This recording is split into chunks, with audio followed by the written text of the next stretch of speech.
Come on. So let me first of all introduce Fabian, because he was up here doing his duties before, but briefly, his background is in chemistry and PhD in chemistry, and if I could read his writing, but anyway, he's acting president of the National Academy of Science and Technology in the Philippines, and he's chairman of the Scientific Advisory Committee on Health for APCC. So these are very key, important issues and sessions. And he provides the linkages, if you like, between the chemistry to the physiology, and particularly aspects thereof for coconut oil and its benefits to man. And his research is on, if I can only read his writing, medicinal plants, environment, and coconut oil. So please again welcome Dr. Fabian and for his presentation. Thank you very much.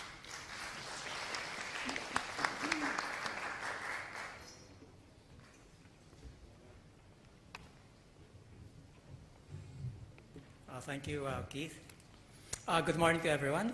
And of course, I'd like to thank Dr. Narong and Mr. Ron for inviting me to give this talk.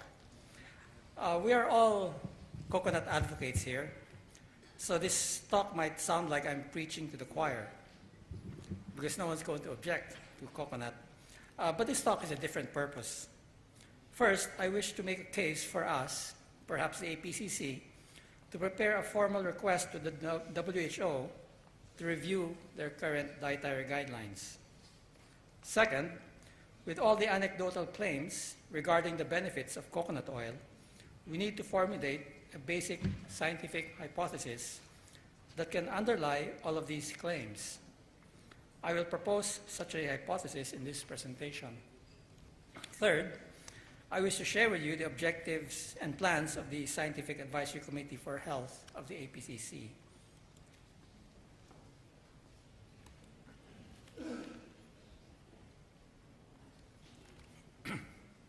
My talk will be in 3 parts, and hopefully, after the talk, it will convince us that the coconut industry is more than a sunrise industry.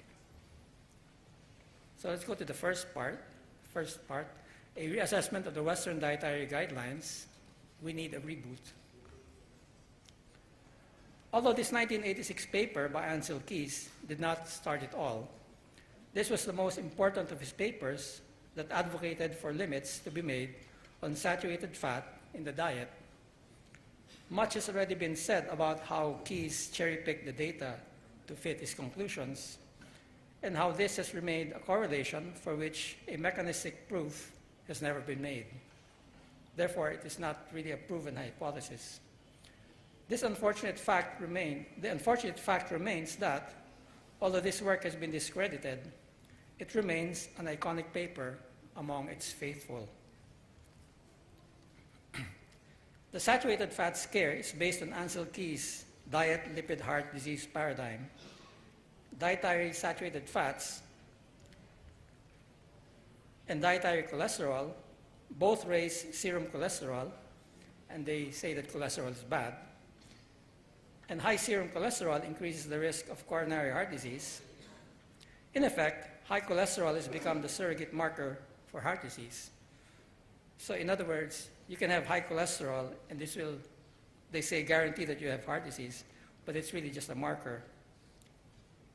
But it's a very convenient model, which has made the pharma industry companies very rich.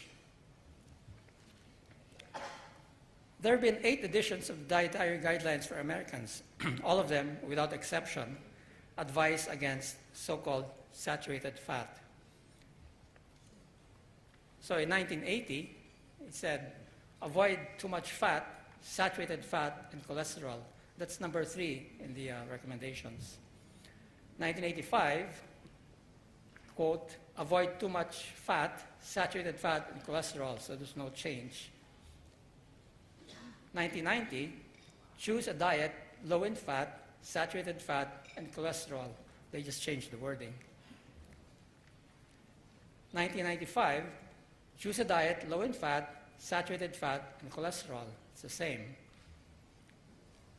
Year 2000, limit foods high in saturated fat and cholesterol. Well, I guess they had to say something a bit different, but it's basically the same. 2005, limit the intake of saturated fats, trans fats, cholesterol. So finally, after 40 years, they put trans fat in. This was known in the 1950s that trans fats was found in the arteries of people with a heart attack.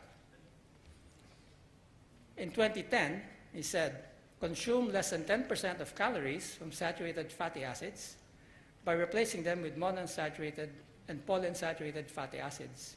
So now the advice shifted to decreasing saturated fat to 10% and then replacing them with monounsaturated fat and polyunsaturated fat. Those are PUFAs. So if you consume about 30% fat, that means that your unsaturated fat should be about 20%. Finally, 2015, they said limit calories from added sugars and saturated fats. So here they abandoned the campaign against cholesterol, but the campaign against saturated fats remains, and they added something on sugar. First, so it's important to note two things. First, an advocacy against saturated fat is an advocacy for polyunsaturated fat, principally soybean oil, which is a very American product. Second, all the knowledge regarding medium-chain saturated fats, which is principally coconut oil, and long-chain saturated fats, which is principally animal fat, all of this difference has been known for many years. The dietary guidelines refuse to acknowledge this difference and has effectively lumped them both into one group. Today, soybean oil, which is an omega-6 rich oil, accounts for approximately 90% of vegetable oil consumption in the US. If there is any oil that is responsible for the health condition of Americans, it is soybean oil. On the other hand, coconut oil accounts for less than 5% of US vegetable oil consumption. Therefore, coconut oil cannot be blamed for the American health condition because there is so little consumed there.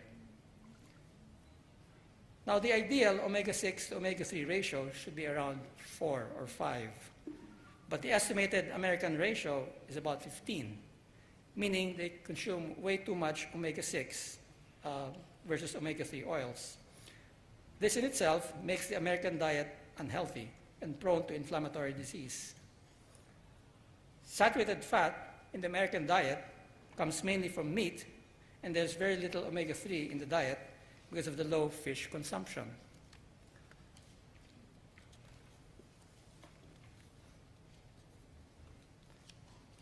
It's not only in the US, but in the OECD countries as well, soybean oil has become the main vegetable oil consumed. Let us now turn to another major American dietary constituent, high fructose corn syrup, or HFCS. The biggest driver of the rise of high fructose corn syrup in the US was the beverage industry, in particular Coca-Cola, in the 1980s. In 2002, the soft drink industry used 8 billion pounds of high fructose corn syrup, but only about 200 million pounds of sugar. And here you can see from the upper right-hand graph how the total sugars increased slightly. White sugar, which is sucrose, has dropped. So a lot of the difference has been really made up by high fructose corn syrup. In the lower right-hand graph, that's a graph which refers to the EU. The current consumption is at that low level on the left-hand side of the graph, but they project or they plan to increase the consumption of high fructose corn syrup in Europe. So what has been the result of the dietary guidelines for Americans? In the 37 years since the first edition, the Americans have become obese, and so also have many other OECD countries that follow the American dietary model in particular the British. Is this merely coincidental? Might there be a link between the dietary guidelines themselves and this simultaneous rise in obesity? Ironically, while Americans in general have been following the nutrition advice that the American Heart Association and the Departments of Agriculture and the Health and Human Services Unit have been issuing for more than 40 years, the Americans have been getting more obese. Consumption of fats has dropped from 45% to 34%, with a corresponding increase in carbohydrate consumption from 39% to 51% of total caloric intake. The percentage of overweight or obese Americans increased from 42% in 1971 to 66% in 2011. The conclusion is unescapable. Adherence to recommendations to reduce fat consumption has coincided with or resulted in a substantial increase in obesity. So the title of this article is somewhat, I don't know if it was tongue-in-cheek. It says, Americans have been following dietary guidelines coincident with the rise in obesity. But it's not just people who've been getting fat. Even pet owners are complaining that their pets are getting fat. So this is an article. It's not a scientific article, but nevertheless, it's of interest to many dog owners. Your dog is too fat. Actually, so is your cat. And what is to blame for this? Well, soy in pet foods, the unwholesome truth. So those of you who own pets, you probably should look at the label of your pet food and see whether this is correct. I don't have a pet, but I know that pets have been getting fat. There's abundant evidence that people who abandon their traditional diets in favor of the Western diet have become overweight or obese. The Pacific Islanders are a well-known example of this. Pacific Islanders, from this WHO book, says, Pacific Islanders, and I quote, were 2.2 times more likely to be obese and 2.4 times more likely to be diabetic if they consumed fat from imported foods rather than from traditional fat sources, which were coconuts, fish, and pork. The most commonly consumed imported foods providing fats were identified as oil, and this would probably be soybean oil, margarine, which is a source of trans fats, butter, meat and chicken, tinned meat, and tinned fish. Of course, Obama loves spam. In 2010, the US was number 7 in the world in terms of prevalence of overweight males, aged 15 years and above. However, among the developed countries, the US has been number 1 in overweight and obese males. This is another article which came out in 1999, a study among American Samoans, which showed that their consumption of carbohydrate and protein increased, while overall fat, and saturated fat in particular, decreased. This shift was identified as a cause of their increased incidence of obesity and cardiovascular disease. This is a well-known paper by Ian Pryor, evidence from Polynesian people, and the reason why this is significant was that he saw it in this article, he even mentioned it, he saw it as an experiment where the population of Pukapukans who stayed in Pukapuka versus those who migrated to New Zealand, he compared them. And he showed the link between staying with a traditional coconut oil diet versus going to a Western diet and getting worse in terms of health. So to quote from this article, he said, vascular disease is uncommon in both populations, which are Pukapuka and Tokelau, and there is no evidence of the high saturated fat intake having a harmful effect in these populations. Likewise, a population-wide study in the Philippines showed that, quote, high coconut oil intake is not consistent with high cardiovascular disease mortality rate. These observations do not seem to corroborate the contention that coconut oil, as naturally ingested in the diet, together with other fat sources, increases the risk of cardiovascular disease. This study, entitled "Soybean Oil is More Obesogenic and Diabetogenic Than Coconut Oil and Fructose in Mouse," this is a mouse animal study, potential role for the liver. This article has revealed why soybean oil may be an unhealthy oil, especially when it is a major part of the diet. This study focused on DNA gene expression, in this case DNA transcripts, in the liver, and it revealed that soybean oil caused a general dysregulation of the genes of a major liver enzyme, cytochrome P450. So if you've taken biochemistry, you know that cytochrome P450 is one of the major oxidases in the liver, in fact, in most cells. Other genes involved in obesity, diabetes, inflammation, mitochondrial function, and cancer were also upregulated. In other words, the undesirable genes were increased in activity by the soybean oil diet.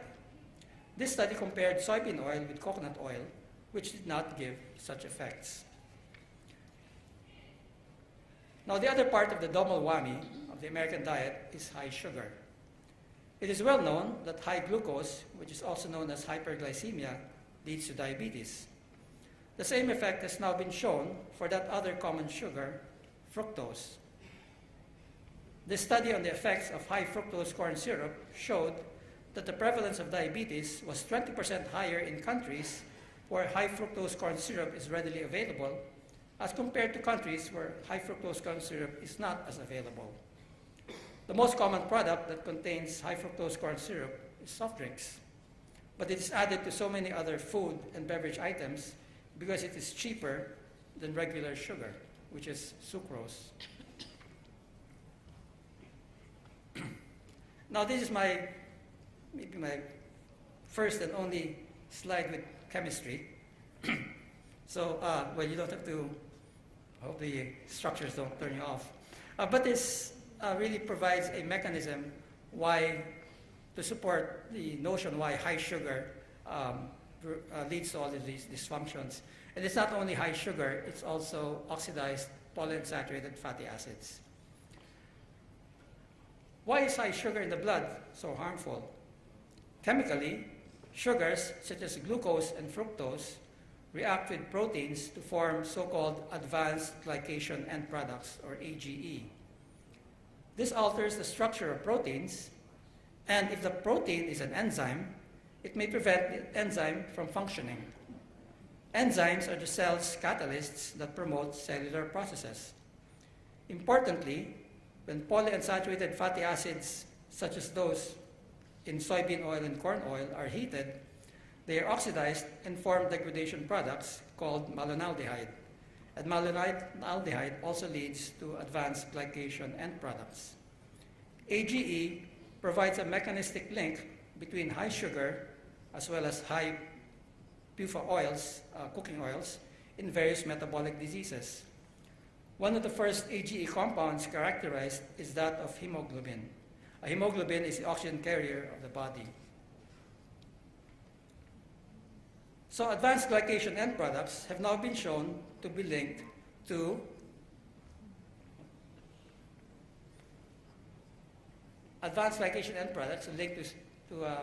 diabetic vascular injury.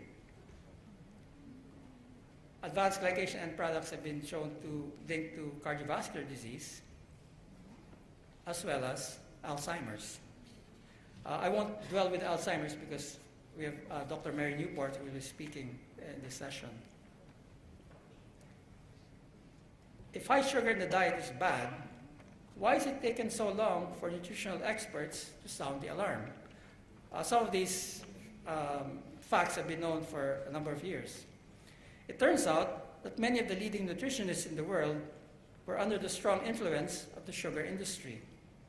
This journal article, which came out last year, September 2016, describes in detail how the Sugar Research Foundation was able to co-opt the leading American nutritionists. Early warning signals of the coronary heart disease risk of sugar emerged in the 1950s. To meet this challenge, the Sugar Research Foundation sponsored its first coronary heart disease research project in 1965. A literature review published in the prestigious New England Journal of Medicine singled out fat and cholesterol instead of sugar as the dietary causes of coronary heart disease. So it downplayed evidence that sucrose consumption was also a risk factor, which at that time was emerging. The sugar industry sponsored a research program in the 1960s and 70s and up to the present that successfully cast doubt about the hazards of sucrose and high fructose corn syrup while promoting fat as a dietary culprit in coronary heart disease.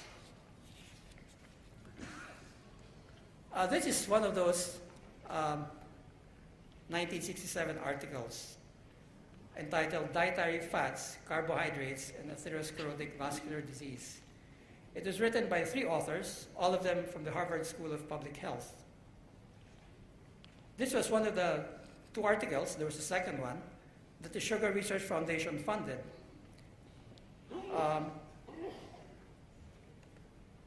And the Sugar Research Foundation paid $6,500 for this review article, which concluded that, quote, there is no doubt that the only dietary intervention required to prevent coronary heart disease was to reduce dietary cholesterol and substitute polyunsaturated fat for saturated fat in the American diet.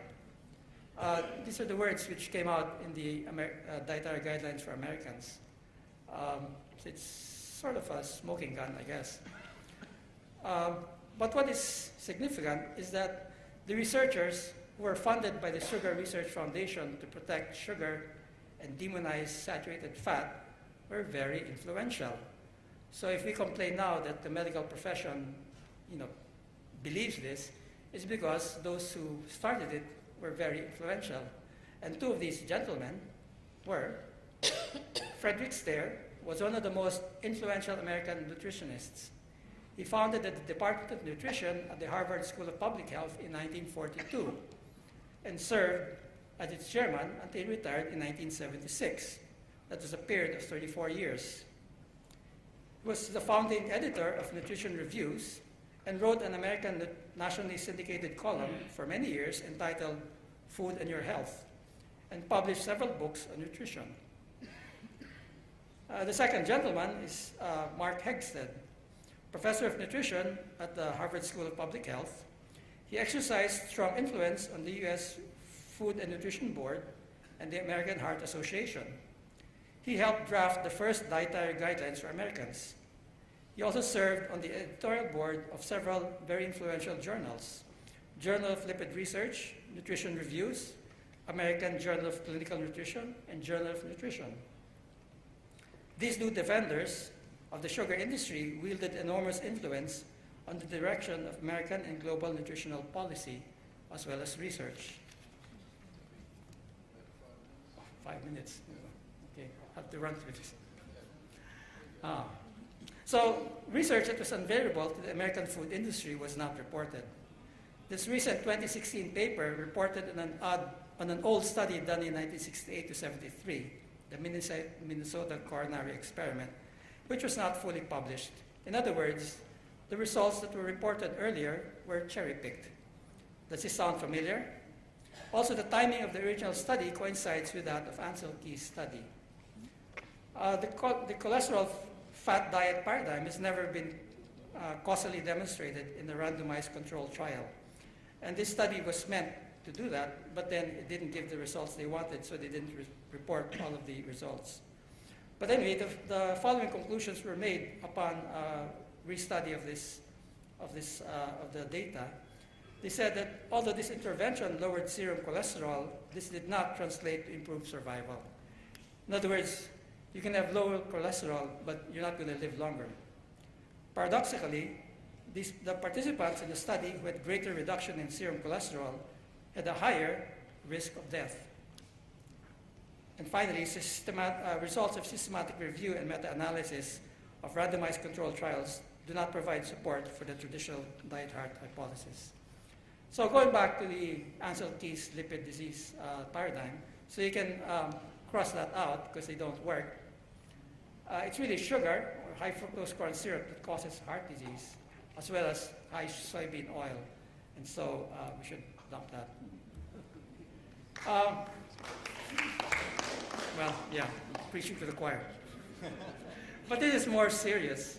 The World Health Organization, in its fact sheet number 394, updated September 2015, includes coconut oil as one of the products we should avoid in favor of polyunsaturated fat. So I think this is where the APCC should step in and say, you know, they're pushing the wrong thing, and we have all this data for it. So we really need to reboot. But we need to start from a clean slate. We cannot continue under the current paradigm. Now, I just have less than 5 minutes left. So I just talk quickly about coconut oil and the good things about it, why we should support it. These are scientific evidence. Well, it's well known that coconut oil is almost 50% lauric acid. So let's focus on lauric acid, which is really what coconut oil is all about. This is the metabolism of coconut oil, and focus on the fate of lauric acid.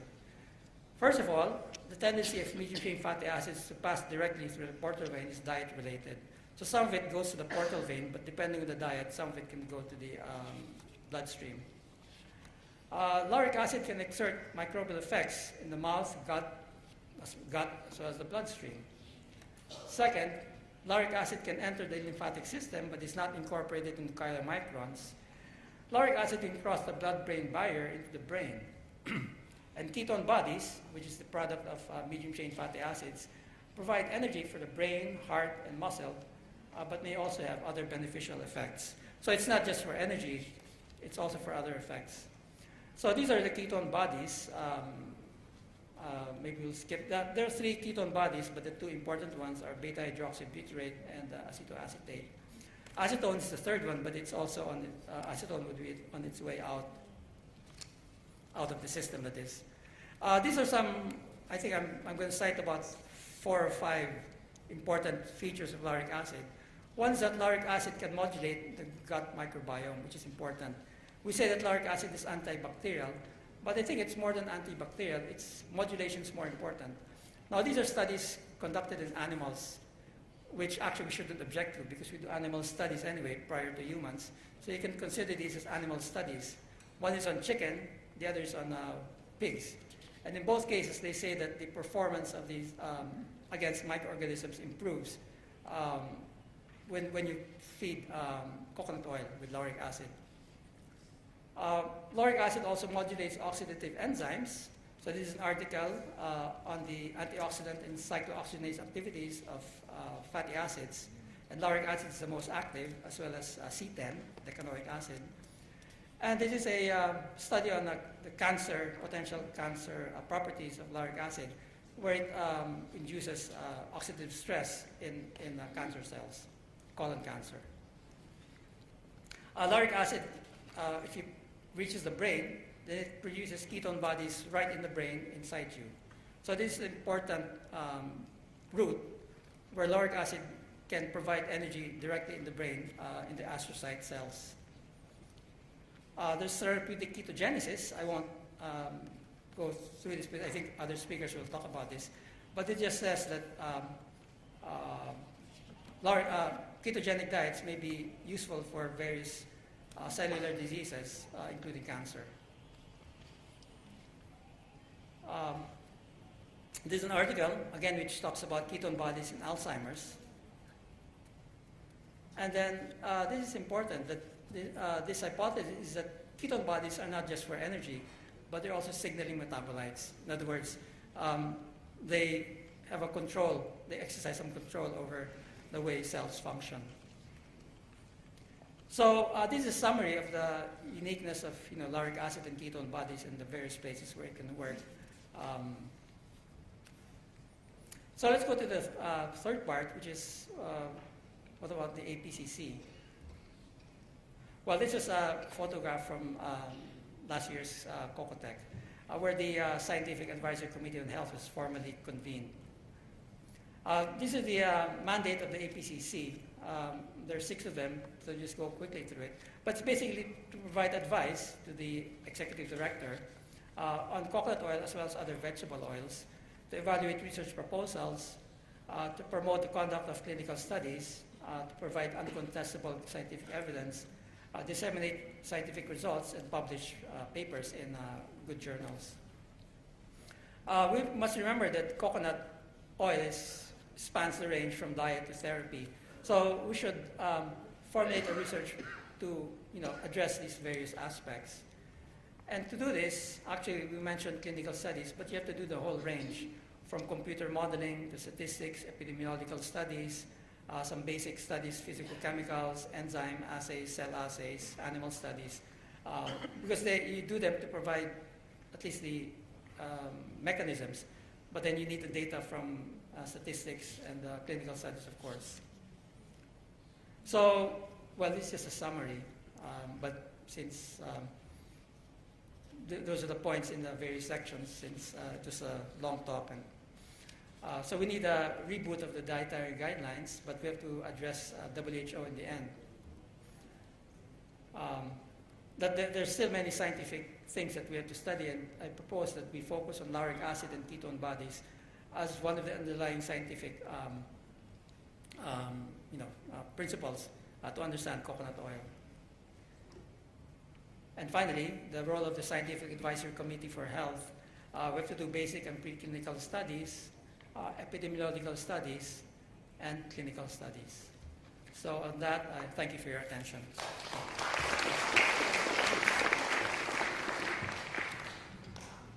Well, it's not often you get a mix of science and humour, but it's just so lovely. And thanks a lot, Fabian, for setting the scene for the day. I think it was great. I think, do you want to take questions now, or we take them later? Okay, right. So next we're going to have, thanks very much, Toby.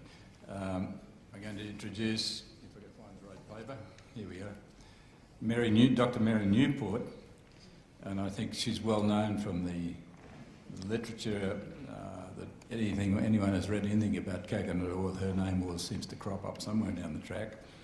But particularly, just a background, grew up in Cincinnati, Ohio, medical school there, pediatric training in Children's Hospital,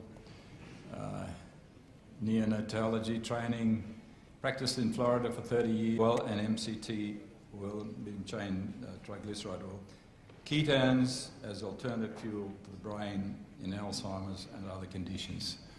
Mary, please be invited to present.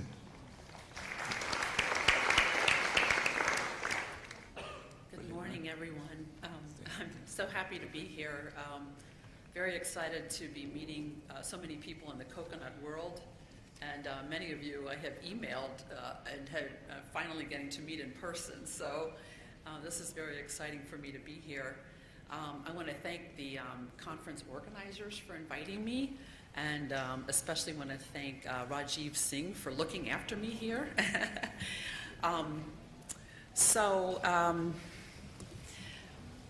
I'm a neonatologist, that's a newborn specialist, a physician, and my husband Steve was an accountant, and he practiced his accounting from home. He worked for my medical practice, and that was beautiful for me because he helped take care of our children. He made it possible for me to be both a mother and a doctor.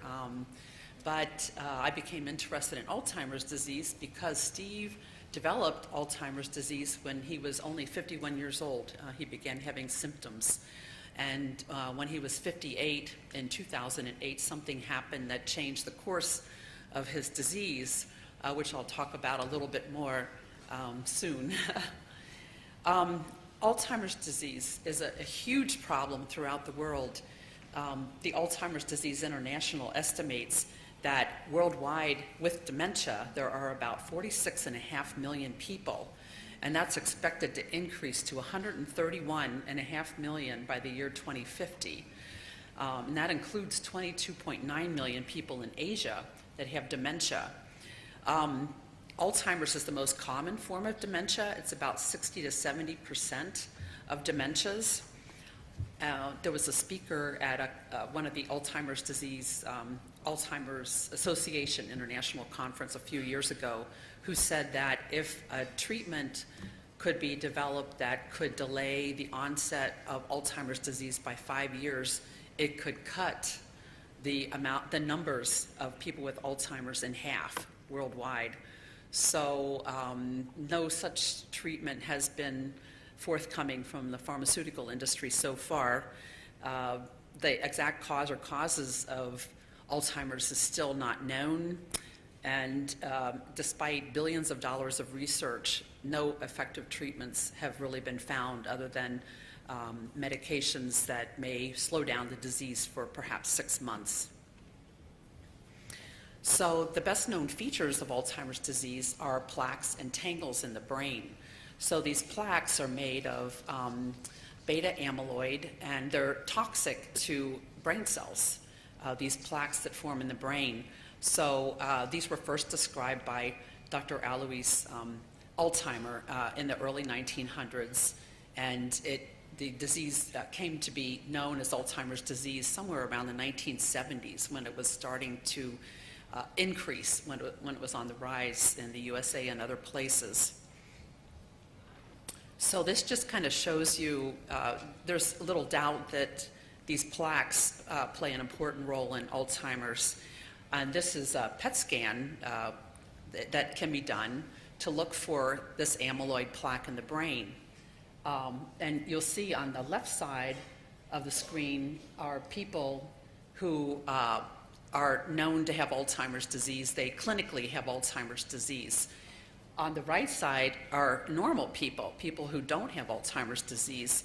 And I think it's most interesting. The yellow and red areas are areas where there's a lot of amyloid plaque in the brain. And you can see the person with Alzheimer's, the bottom of the left side, doesn't seem to have as much of plaque in the brain as a normal person on the top, on the right side. And so the plaque is not the entire answer. So something else is going on in Alzheimer's disease. So one of the other important features of Alzheimer's that is just starting to gain more awareness is that it appears to be a type of diabetes of the brain. So many groups have been studying this. They've been looking at glucose and insulin and these problems in Alzheimer's, but it just hasn't had a great deal of awareness. And then in 2005, a group from Brown University in the USA published a study in which they had looked at the brains of people who died with Alzheimer's disease that did not have type 1 or type 2 diabetes. And what they found is that the levels of insulin and the factors related to making and using insulin are greatly reduced in Alzheimer's disease. All of the signaling pathways involved in the use of energy are abnormal. The functioning of mitochondria, which are organelles inside of the cell that make ATP, which is the energy molecule that cells run from, that those are abnormal. Mitochondria are abnormal. And they coined the term type 3 diabetes to describe the insulin deficiency and insulin resistance in the Alzheimer brain. So in addition to that, there are other problems with getting glucose into the brain in Alzheimer's. There's pyruvate dehydrogenase enzyme complex deficiency. This has to do with breaking down glucose, metabolizing it once it enters the cell and the mitochondria. Also, glucose transporters. These are basically transporters that allow glucose. The glucose 1 helps to get glucose into the brain, crossing the blood-brain barrier, and the glucose 3 transporters help glucose enter the cell, the neurons. And these are also deficient in Alzheimer's disease. So it's almost like there's a conspiracy of getting glucose into the brain in Alzheimer's. So one diagnostic tool that's sometimes used to try to diagnose Alzheimer's are glucose PET scans. These are FDG PET scans.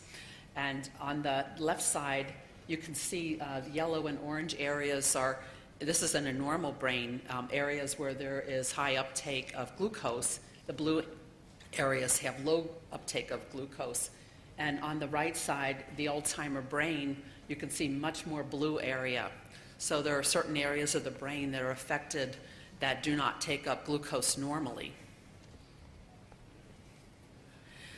So PET scans have been looked at in people in their 20s who are at risk for Alzheimer's disease, and already in their 20s, these people have decreased glucose uptake in parts of their brain. And this is known for that 10 to 20 years before you begin having symptoms of Alzheimer's disease, you may have decreased glucose uptake in the brain already. So the problem is already developing many years before you start to see symptoms. So I think most of us know that glucose is the predominant fuel for most cells, including the brain, in the normal fed state. And that is, with a typical higher carbohydrate diet, that glucose would be the primary fuel for the brain and other organs. But our ancestors and many people today go through periods of feast and famine. When we're in a well-fed state, we put on fat. I think a lot of us have that problem, including me. But during starvation, then you tend to use fat, and you use up carbohydrates that are stored in your body, sugar that's stored in your body within 36 to 48 hours. If we didn't have fat, then we would start breaking down protein, muscle, and use it very quickly. And without fat, we would die within probably 7 to 10 days from severe weakness related to using up muscle. But fortunately, we have fat, and fat is broken down into fatty acids, and part of those fatty acids are converted in the liver to ketone bodies.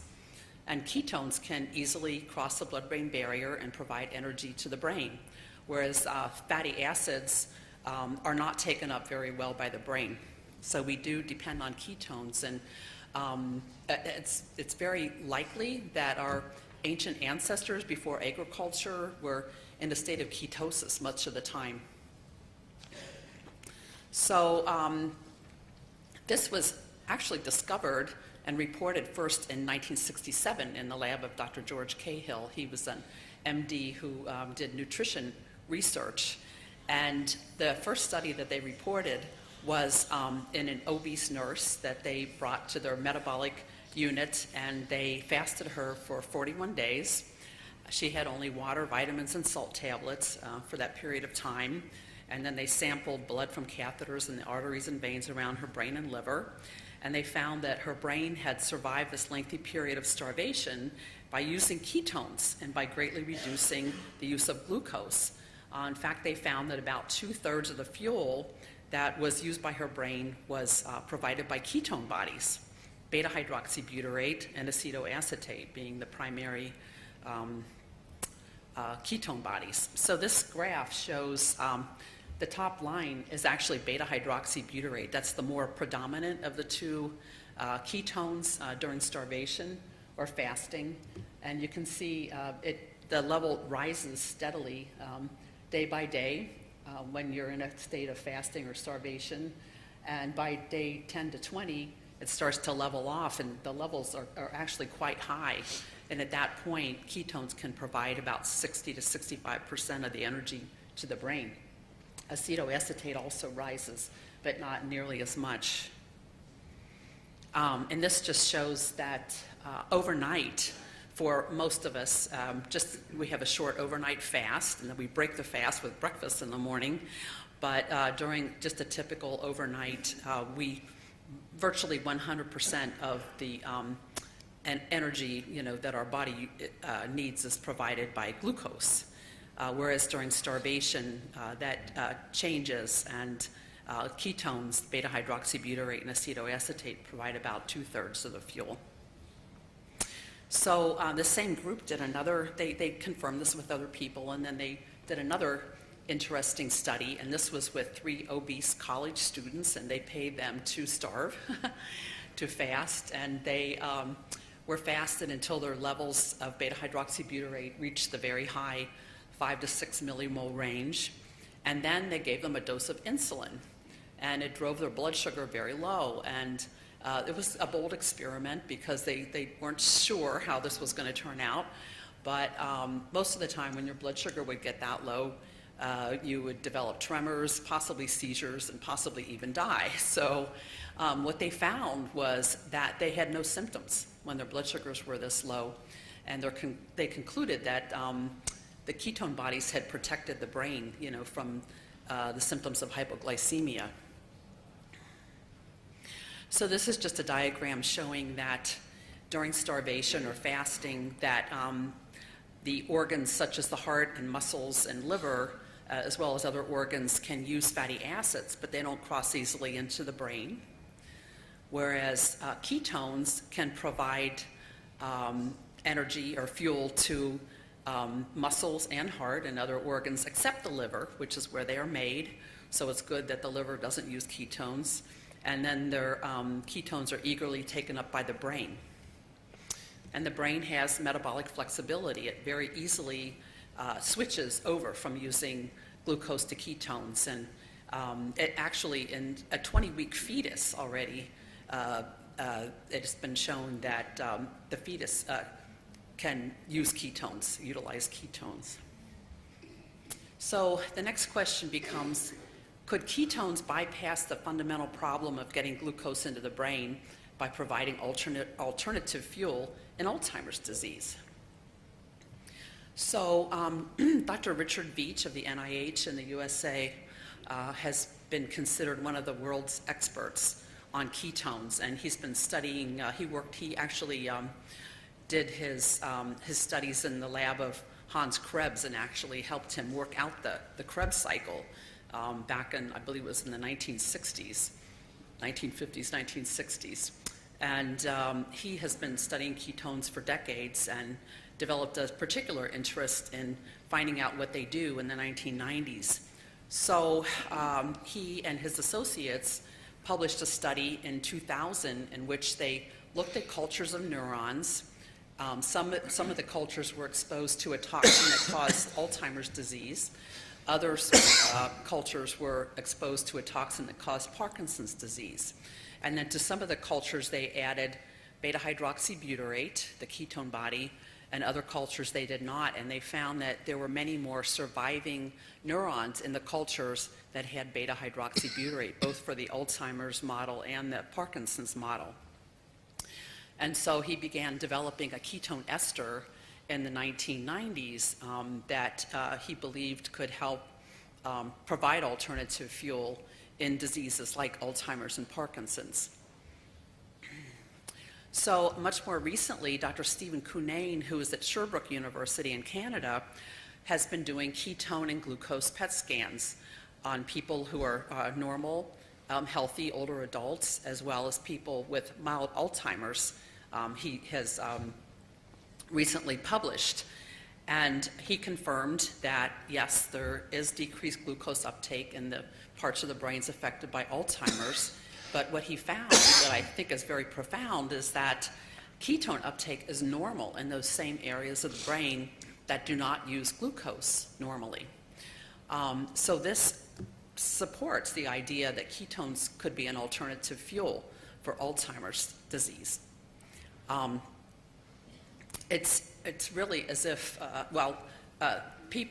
researchers felt that there was decreased glucose uptake in those parts of the brain because the neurons were dead, that they were just simply not taking up glucose because the neurons were not there. But this implies with ketone uptake normal that the cells are there, many of the cells are there, and they're just like cars waiting for fuel, with an empty tank. And if you fill the tank with ketones, then perhaps they can begin to run again, and that can explain, some of the changes we see in people that start, using ketones for Alzheimer's disease. So this is a very technical-looking slide for the scientists in the room, and it basically shows the Krebs cycle or TCA cycle inside the mitochondria, a little round thing there, and in Alzheimer's, there's a problem of getting glucose into the brain. And it shows that ketones can enter the cell membrane. They do not require insulin to enter the cell, and they use monocarboxylate transporters to get into the mitochondria, and they bypass several steps in the usual metabolism of glucose to enter the TCA cycle and ultimately produce ATP. So here's a much simpler diagram showing what we're trying to illustrate here, that there's a problem of getting glucose into the TCA cycle, and ketones can bypass that and ultimately produce ATP. So back to Steve. This is Steve when he was in May of 2008. He was 58 years old and already having symptoms of Alzheimer's for about 7 years at that point, and he was going downhill very fast. He had done accounting for all those years. He was a perfectionist. If he was missing a penny, he would spend a day finding it. But by 2008, he could no longer use a computer, a calculator, do simple math, or even he couldn't remember how to even turn on the computer. And he was a man who used a computer all day, every day. If he wasn't working on it, he was playing on it. He had developed a problem where he couldn't read for about 1.5 years. He couldn't really explain to me what was going on at that point, but he had been an avid reader. He was constantly reading novels. He had troubles finding words and finishing his sentences. He couldn't spell even very simple words. He didn't recognize some of our relatives. His gait became very slow and awkward, and he couldn't pick up his feet and run. Excuse me. He had developed a tremor in his jaw when he tried to talk, and his hand would tremor when he tried to eat. Very slow in the morning and sluggish. Couldn't figure out how to get water out of the refrigerator. He was very distractible. He would take things apart. He was also very depressed because he was aware that he had Alzheimer's disease. He knew what he used to be able to do and what he could no longer do. So very frustrating for him. About 12 days before we started coconut oil, he was screened for a clinical trial. We were hopeful that he would get into one of these drug trials. But he scored very low, only 12 out of 30 points on the mini mental status exam, and didn't qualify. But we were told he could come back and try again. So we found out there was another drug available too. So there were 2 different drugs, and he was scheduled for screenings 2 days in a row. So the night before the first screening, I got online and I was looking for the risks and the benefits of these 2 drugs to try to help us decide if he got accepted into both studies, which one to do. And I came just quite unexpectedly across a press release about a medical food that claimed to have improved the memories and cognition in nearly half of the people with Alzheimer's that had taken it. So it didn't say what it was or how it worked. So I was able to find their patent application online. And this is really where I first learned about the problem of diabetes of the brain with Alzheimer's disease. And I further learned that the medical food was medium-chain triglyceride oil, MCT oil. And this idea came about from Dr. Samuel Henderson, whose mother died with Alzheimer's disease. And he filed a patent application in 2000. He had the brilliant insight that mild ketosis produced by conversion of medium-chain fatty acids to ketones in the liver might be adequate to produce cognitive improvement in the insulin-resistant Alzheimer's brain. And there had been studies already that were reported as early as the 1960s that when you consume medium-chain triglycerides, that part of it is converted in the liver to ketones. I was familiar with MCT oil because I'm a neonatologist. It was just like everything came together, you know, to have 2 days of testing, a day before and a day after coconut oil, was all very fateful, I think. But I recognize what MCT oil is because I'm a neonatologist. We used to add it to the feedings of our premature newborns in the late 70s and early 1980s. And then the formula manufacturers began adding it directly to the formula, and then we didn't need to do that anymore. But what I had learned was that medium-chain triglycerides represent about 10 to 17% of the fats in human breast milk. And the newborn, if it is strictly breastfed and not placed on formula, will go into ketosis, usually by about 12 hours of age. Newborns are very fat. Mothers who have breastfed can tell you that there isn't very much milk the first day or two, so the baby really does live off the fat and the ketones that are produced by the fat. And the brain, in the human newborn requires a great deal of energy, and ketones can provide, much of that energy to the newborn. So another thing that I learned that was new in this patent application was that MCT oil is extracted from coconut oil or palm kernel oil, usually. And I had seen coconut oil in health food stores, but like many other physicians, I was taught in medical school that it was harmful, that it was a saturated fat and it would clog arteries. So I always wondered why it was in health food stores. So medium chain triglycerides are not in the other typical oils that are used, in most populations. Olive oil, fish oil, margarines don't contain medium chain triglycerides. But coconut oil is the richest natural source of it, followed by palm kernel oil, a close second, and then it is found in the milk fat of humans and other mammals. It's very prominent in goat milk, for example. So I was reading about all this on the internet the night before Steve was supposed to have a screening for a clinical trial. And we went. I didn't have time to go out and buy coconut oil or do anything about that. So he went for the screening, and he scored only 14 out of 30 points. He needed 16 to qualify. So he didn't make it into the study, and we were devastated. And the doctor asked him to draw a clock. And you can see that does not look much like a clock. Just a few little random circles and a few numbers. And she told me that he was on the verge of severe Alzheimer's, which I kind of knew, but at the same time to be told that was very devastating. And so I thought, what do we have to lose? I'm going to go out and buy some coconut oil.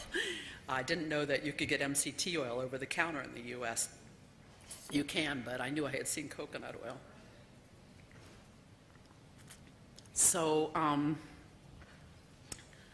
when we got home, I got on the internet again, and I had to remind myself of Biochemistry 101, and which were the medium chain triglycerides. And then I was able to find from the USDA website that shows fatty acid composition, the breakdown, the nutrient composition, and I found coconut oil is nearly 60% medium chain triglycerides if you consider C6 through C12 medium chains. And then I figured out to give him the dose that was used in the medical food, that I would need to give him about 35 grams of coconut oil. So the next morning, I gave him 35 grams at least of coconut oil and some oatmeal. And several hours later, he went for the screening for the second clinical trial, and he gained 4 points from the day before. And we were in a completely different facility, a different town, but he remembered things like what floor we were on, what town we were in. He remembered the day of the week and the season, which he couldn't remember at all the day before. So this time he actually did qualify for the study. And we were, at the time I thought, was it really the coconut oil or prayers or just good luck? But at any rate, we're going to keep this going. And so I just started, we bought more coconut oil and started cooking with it besides giving him, I would give him a measured dose in the morning, 35 grams. And they just started cooking it and using everything coconut, as you can imagine, became our favorite food. And we saw changes fairly quickly. He became much more active in the morning and much more alert. He could find utensils and get his water out of the fridge, and the animation came back in his face. His personality and sense of humor returned. He said it was like the light was switched on in his brain the day he started coconut oil. He said that many times. And then his depression lifted, and he felt like he had hope for the future. He said that. So by about the 4th or 5th day, he was so much better that we looked at each other and said that our lives had changed for the better. And I felt like I got my husband back. This is the clock that he drew the day before he started coconut oil. And then this was 14 days later. And you can see it's still not a beautiful clock, but it's much more organized. It's got the circle, and it's got all the numbers in the right order around it. These little lines, I think they must be hands of the clock, but there are too many of them, obviously. But then at 37 days, it's looking a little tidier there. There was another set of clocks at about 60 days, and he folded the paper into fourths. He wanted to find the exact center of the paper, and he wanted a perfect circle. He kept getting frustrated because it wasn't a perfect circle, and he kept wadding it up and throwing it, and he never did finish it. And he wrote on the piece of paper, "They did not give me a compass nor a ruler." And I thought, there's my perfectionist accountant back again. So he didn't finish that clock. So in addition to the other changes that I told you about, he started recognizing other family members by name. He no longer looked lost, they thought. The tremors in his face completely resolved when he would try to talk. The tremor that when he would try to eat, the only time we would see it was in the morning before he had his coconut oil, and 20 or 30 minutes after getting it, it would go away. By about 5? only 5 minutes. Oh, darn. I've got so much more to talk about. Okay, it's a great story. Keep going. No But one wants you anyway. to stop. Yeah, visual disturbance resolved at about 3 or 4 months. He said it was like the words would jump around on the page. And then he was able to read again. In about 9 to 10 months, he could remember what he read several hours later. So he was actually tested a lot during that next year. He entered a clinical trial, and he was on the placebo, we found out, for 12 to 14 months. And his Alzheimer's disease assessment scale improved by 6 out of 75 points, and activities of daily living improved by 14 out of 78 points during that year. He had an MRI that did not change from 2008 to 2010. Normally, you would expect it to get worse with more atrophy. So these are ways of raising ketone bodies.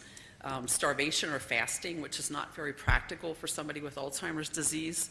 Also, ketogenic diet, which is a very high-fat, low-carbohydrate diet, can raise ketone levels. Vigorous exercise can raise ketones. That's been known since about the 1930s. Dr. Cunane, who does the ketone PET scan, is about to publish a paper in which he shows that vigorous exercise 3 days a week can triple the uptake of ketones in the brain. So exercise, very much worth doing. And then other ways of increasing ketones are the medium chain triglyceride oil and ketone esters, which are being developed and should be coming out in the next year or so. Ketone triglyceride, and then ketone salts, which just became on the market in about the last year in the USA and now in Canada. I already mentioned that. So doctors worry about diabetic ketoacidosis a lot. And so that's why many doctors are reluctant to advise their patients. They've been taught that ketones are dangerous. Well, ketones at lower levels are not dangerous. Our body can easily buffer them. In fact, as I mentioned, our ancient ancestors probably were in ketosis much of the time. But coconut and MCT oil produce relatively low levels of ketones. Exercise about the same as coconut or MCT oil. And then ketogenic diet and ketone esters can take the levels quite a bit higher to 2 to 5 millimoles. But diabetic ketoacidosis is more on the order of 25 millimoles. I mean, many, many times higher than what you would get from coconut or MCT oil. And that's a very abnormal situation in which insulin level is non-existent and blood sugar is very high. So most people are not in that state. This is usually a type 1 diabetic that's extremely out of control and is not using insulin. So there's ways to measure ketones with just a simple blood test or a urine dipstick or a breath analyzer.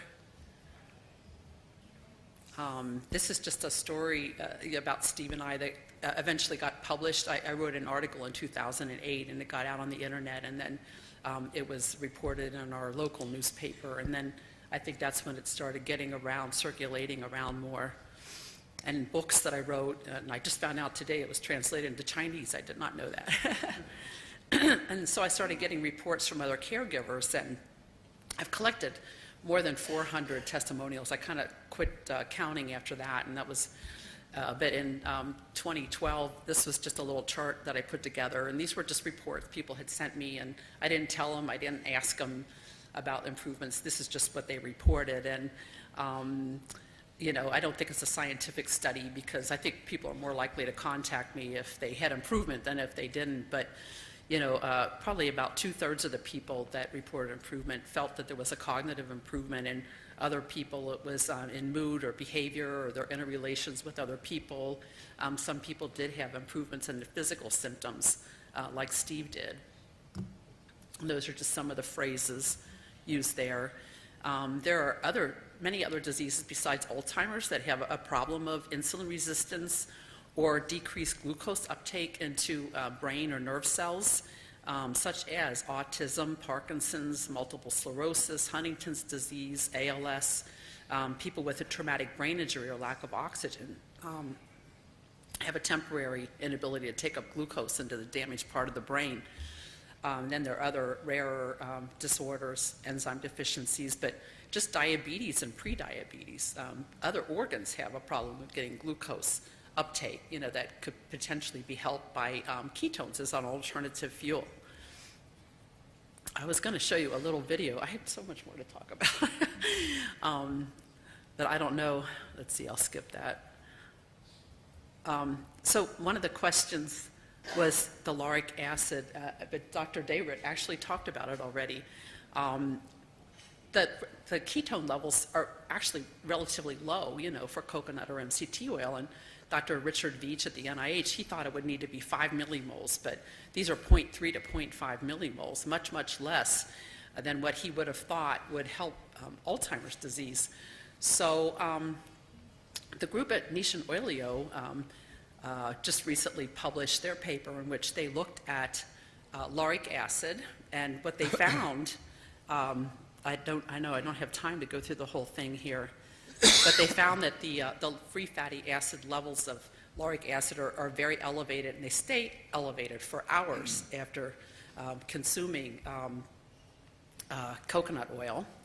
And they further found that when they looked at astrocytes in cultures, so astrocytes are specialized brain cells, and part of what they do are to nourish nearby neurons. They found that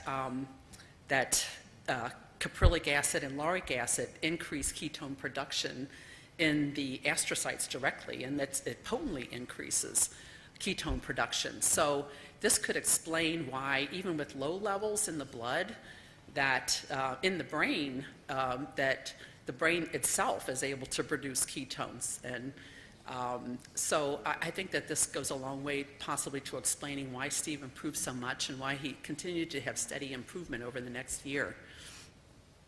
And then just the last thing I want to say is I know other speakers are going to be talking about this too, the effect of lauric acid on microorganisms.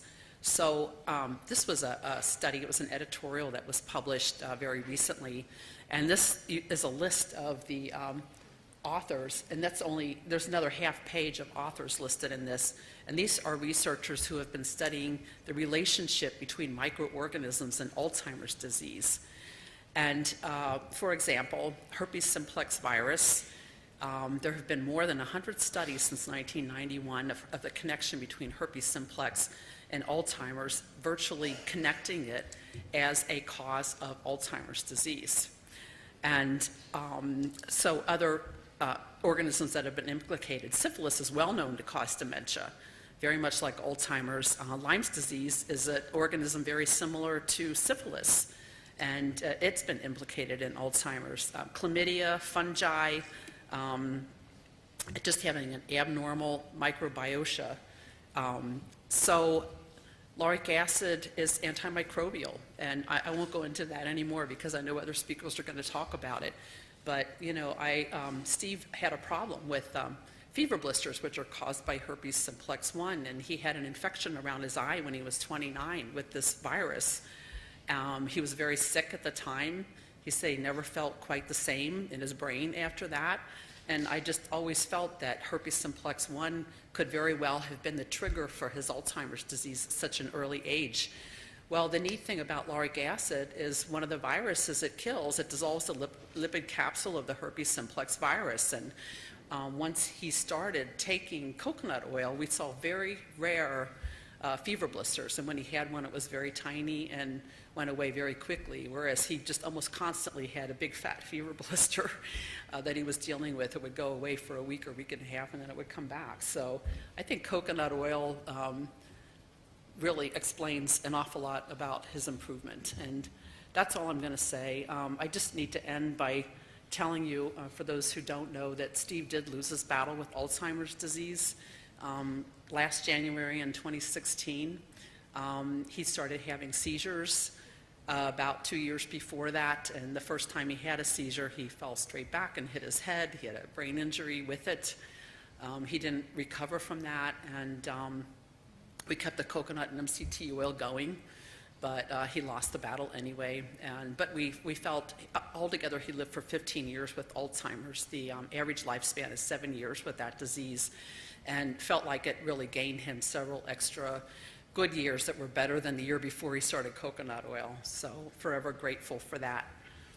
And in my grocery store, there was only one tiny little bottle of coconut oil available back in 2008, and now, and this is a picture I took in 2015, there are at least 10 different brands on the same shelf in my grocery store. And I just want to thank you all for your attention.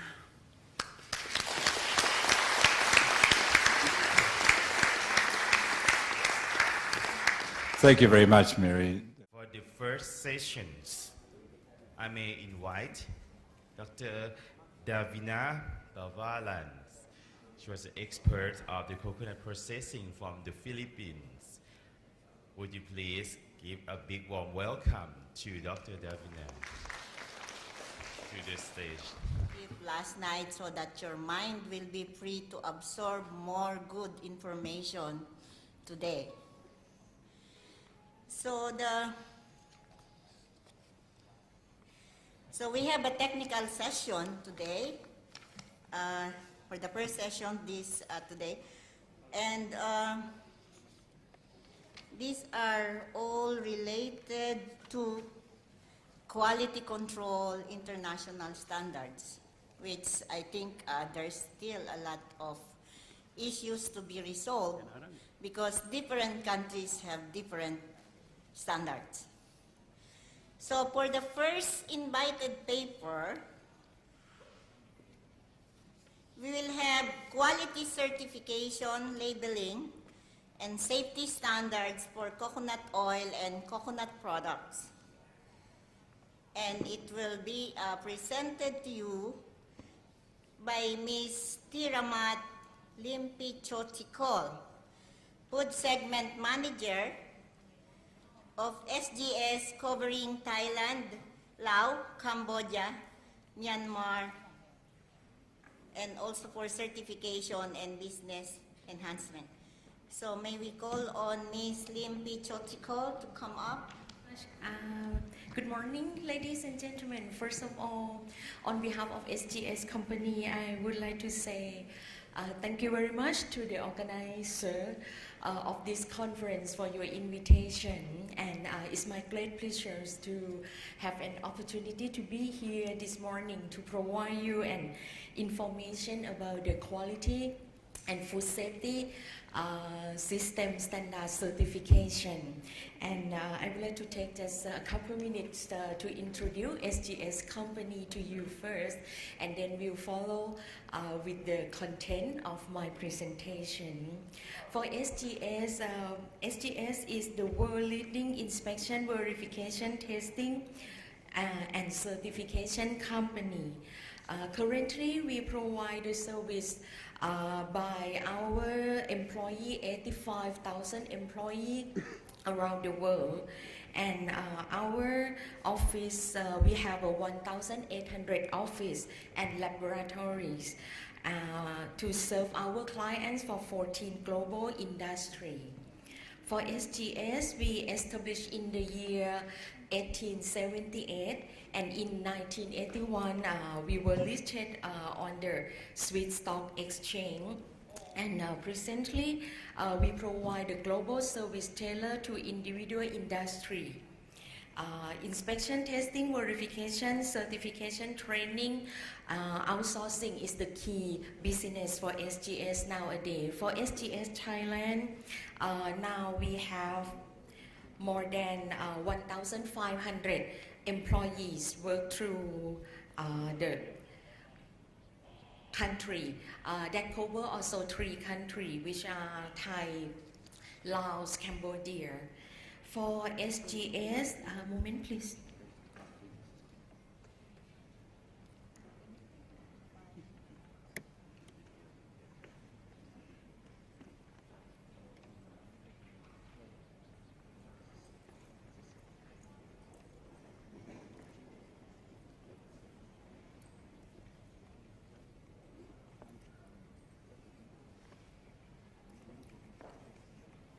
For SGS certification, we provide a competitive solution cover a wide range of the quality and food safety management system. That you could see on the left-hand side for the food safety management system, we have a long list of the certification service that can provide cover the food safety and quality management system throughout the supply chain. And for the certification, this presentation provides you an information for our accreditation. When SGS do the certification for our clients, give you an example for ISO 9001 quality management system standard. We do it at under the accreditation, and currently we have the 42 accreditation bodies certify us, and on our ISO 9001 certificate we can put the logo of accreditation body onto the certificate that we provide to our clients. For SGS, we also, since we have a lot of expertise in many industry, so we also can provide another kind of service that we call SGS Academy. That is the way that we share our expertise, we share our knowledge to the clients around the world, and that service we provide through the training service of the management system training, laboratory training, agricultural service training. And we have a lot of the detail here, and that will be sent to you after my presenting. For the learning and development, we also provide a service in 3 broad areas, which are the management system and standard training. This one is to provide information to our clients. Mostly is the coconut oil factory or the coconut oil product factory who would like to be certified for food safety and quality management system standards. So the first stage of training that we support is to interpret the standard requirements to our clients, the food manufacturing. And then they could know what is the requirement of the standard that they are going to be certified. And we also can provide the compliance training, management, leadership, and soft skill training. And for the training, it can be the public course, in-house training, and e-learning course as well. And here is the existing client. This is an example of SGS existing clients. Since we have very limited of time, so in case that you would like to see more information about SGS, please visit our website www.sgs.com. Okay. And now I like to bring you to my topic of quality certification, labeling, and safety standard for coconut oil and coconut oil product. If we're talking about the food safety quality management system standard for coconut oil manufacturer, I would like to classify at least to 3 levels of the system or the standard certification. The first level is the basic one, and the second level is the food safety management system certification, and the third level is the advanced food safety and quality management system standard certification. For the implementation, most of the coconut oil factory or coconut oil product factory, if they were requested by their clients to be certified for the food safety and quality management system, they will starting from the basic one first, like a GMP, HACCP standard that we call the basic food safety management system. And then after that, they are going to step up to the standard that we call the food safety management system. And in case that they penetrate to the world food market, most of the customer of our clients always request the certification as like a GFSI standard certificate from them, and that we call the advanced food safety and quality management system. So now I just would like to provide you the example of the basic standard, that is GMP, ISO 22002-1, that is the prerequisite program on food safety, and HACCP, ISO 9001 and ISO 22001, ISO 22000. For this standard, we call that is the basic standard for any coconut oil manufacturer to be implemented at the first stage to ensure the hygiene in place, to ensure that they have the basic system of HACCP, the food safety management system in place first before they go to the higher level of the management system standard. If we're talking about the next level, advanced food safety management system, I just would like to give you the example of this standard, that is FSSC 22000. FSSC 22000 is the food safety certification standard. That is also one of the GFSI recognized standard. I will have more detail later.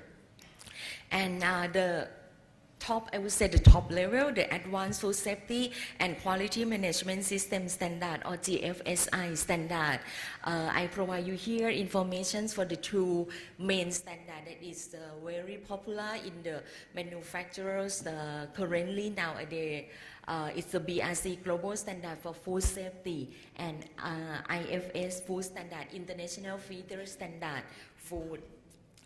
You might see that there are many management system standards nowadays, and lots of questions come to SGS that in which standard the manufacturer need to be certified or should select for certification. So normally our answer is you need to check first about the requirements of your customer. Some customer, they need FSSC 22000 standard because they supply to the big company, big food company, and a lot of the big food company, they have the very clear policy to have the supply chain be certified for FSSC 22000. If you supply your products to that group of the company, so the certificate that you need to be certified is FSSC 22000. And if your target market is the retailers, so for the retailers, normally they request for the retailer standard. BRC is British Retail Consortium standard.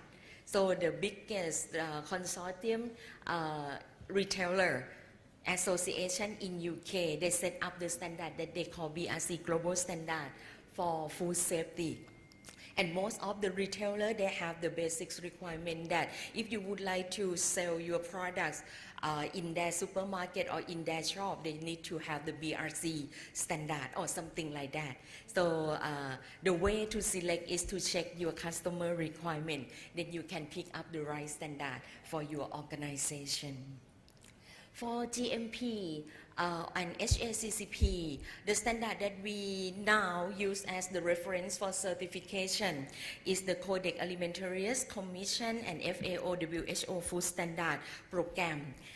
Basic take on food hygiene, that is the reference standard that we use for our certification for GMP and HACCP.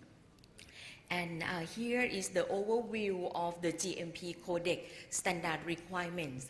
For GMP Codex standard requirements that require the coconut food manufacturer to implement in their organization or in their facility.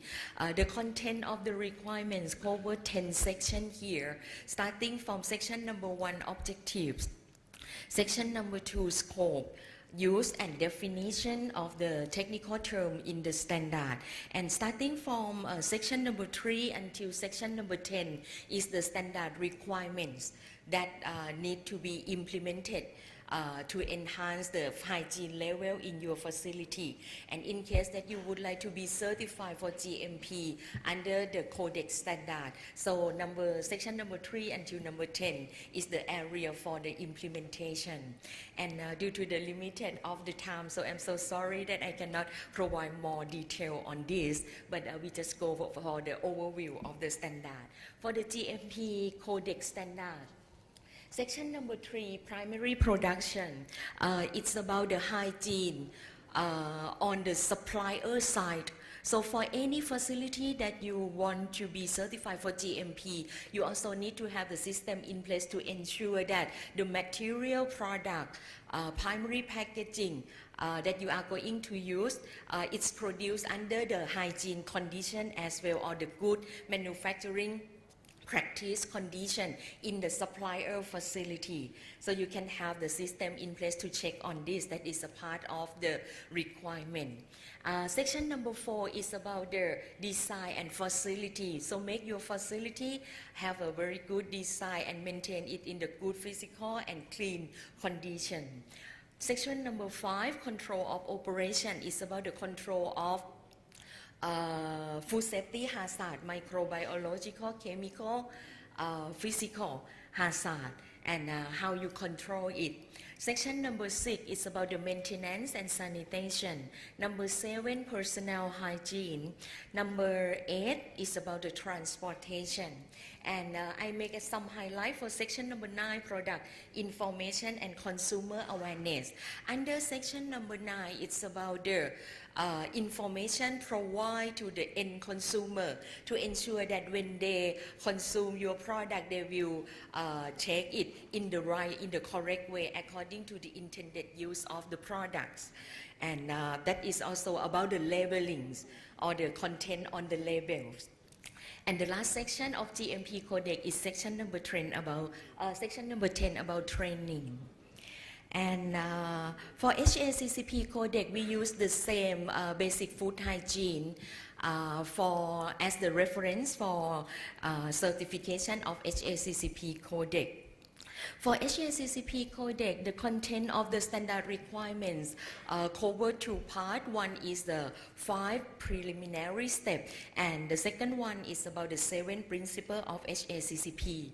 For the 5 preliminary steps, starting from assemble the HACCP team or the food safety team, you need to have a team before you set up or implementation of your food safety plan or the food safety system. Number 2 is to describe the product, the detail of the product, including the intended use. On item number 3, you need to construct also the flow diagram, how you produce the coconut oil product. And then according to number 4, you also, after you construct the flow diagram, you need to do number 5, that is the on-site verification of flow diagram, because From time to time, the process might be changed, the ingredients, the input to the process might be changed, and that need to be a part of the hazard analysis on the first principle of HACCP. For the first principle is about the list of all potential hazards associated with each processing step, and then you conduct a hazard analysis for physical, chemical, and biological, identify it, and then establish the control measure to ensure that at the end of the process, all listed hazard or identify hazard will be controlled, and at the end by 7 principle to be get rid of and to the acceptable level or the safe consumption level. The next principle is about to determine the critical control point, the point where you will control the hazard or the identify hazard. And under the critical control point, we are going to do the established critical limit for each CCP, set up the time and temperature for heating, something like that, to ensure that all potential hazard will be get rid of or eliminate or reduce into acceptable level that make your food safe for consumption. Principle number 5 is about, principle number 4 is about the establish the monitoring system. Monitoring system to monitor the critical limit that you set up, and in case that have any deviation, so principle number 6 will be followed for the establish of the corrective action that need to be taken for process and product. And for principle number 6, after you finish all those things, you need to have the verification system to review your HACCP plan, HACCP system. And the last one is about the principle number 7 for the establishment of the documentation and record keeping for the system. And we have some hints for the success of the GMP and HACCP system. The first thing that is very important is about the management commitment. This is the key things for the implementation of any kind of food safety and quality management system standard in the organization. The next one, food safety awareness and understanding, staff and team supporting and participating, regularly inspect for the continuously implementation of what you establish in your HACCP document, and also regular monitoring for your CCP or critical control point, and record the actual results to see the tendency of food safety problem in your organization, and then you can find out the way to correct it and get rid of any kind of food safety in your facility. And also continuously building awareness of hygiene and food safety to all levels of food handler in your organization. Okay. And the next one, I like to provide the overview for ISO 22000 requirements and implementation. For ISO 22000 is called Food Safety Management System. And here is the overview of the requirements. It's like the other ISO standard content. It's contain 8 item, and the one that involved with the implementation of coconut oil manufacturer, starting from item number 4 to item number 8 here, from food safety management system, management responsibility, resource management, planning and realization of safe product, and end up at the validation and verification. For FSSC 22000, for this standard, the content cover all those things here. Then you could see that it consists of ISO 22000, ISO 9001, and the prerequisite program like a GMP, ISO 22002-1 that I mentioned earlier, and also some additional requirements, the 10 additional requirements here. So any coconut oil manufacturing who would like to be certified for FSC, this is the overview of the standard requirements. And now is the last advanced food safety and quality management system standard requirement is the BRC Global Standard for Food Safety.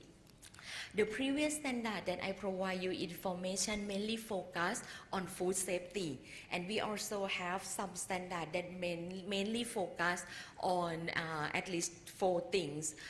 It's about the food safety, legality, quality, and also for the customer requirement. So BRC is the standard that cover all these 4 areas.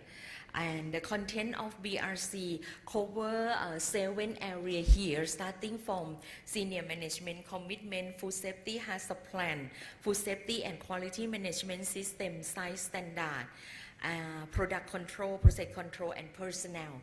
I make some highlight for number 5 and number 6 here because it's also involved with the labels.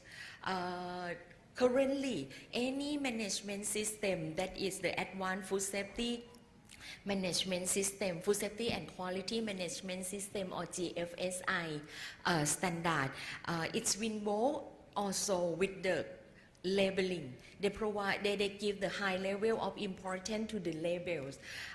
Give you an example for item number 5, product control. When auditor conduct the audit at the facility, we are going to check the correct label as per the product destination country's regulation. And for number 6, during the on-site audit, we also check the labeling to ensure that the right label put onto the right product, and that is a part of the quality management system. And here is the hint to the success of the advanced food safety and quality management system. Here is the 6 items here, starting from management, strong commitment, system to update information, strong management team and fully support on the implementation of the standard requirement, effective and detailed internal audit, consistent implementation of management system, and we need the dynamic system for the successful of the certification or continuously certification of any food safety and quality management system. And here is about the last thing for the benefit of the certification. For the company who would like to penetrate to the world food market, now the certification is your answer, because after you get the certification of the key standard, giving you an example for GFSI standard, they have their own website where anybody, any customer, any retailer can access to the database to see that you are the facility who already certified for this kind of standard, for BRC standard, for FSC standard. And also for some standard, they also certify you at the different level to see that you are the coconut oil factory grade A, grade B, or grade C, or whatever. That also show up on the website to provide an information for the scope of certification, for the grade or the level of certification you have. Okay, and now, so sorry for the very rush of the information providing here. And anyway, in case that you have any question, so please feel free to contact us for more information. And that's end of my presentation, please.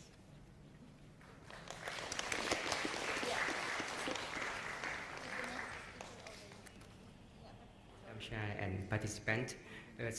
My presentation today is about potential bioactive compounds that we analyze in coconut milk and virgin coconut oil.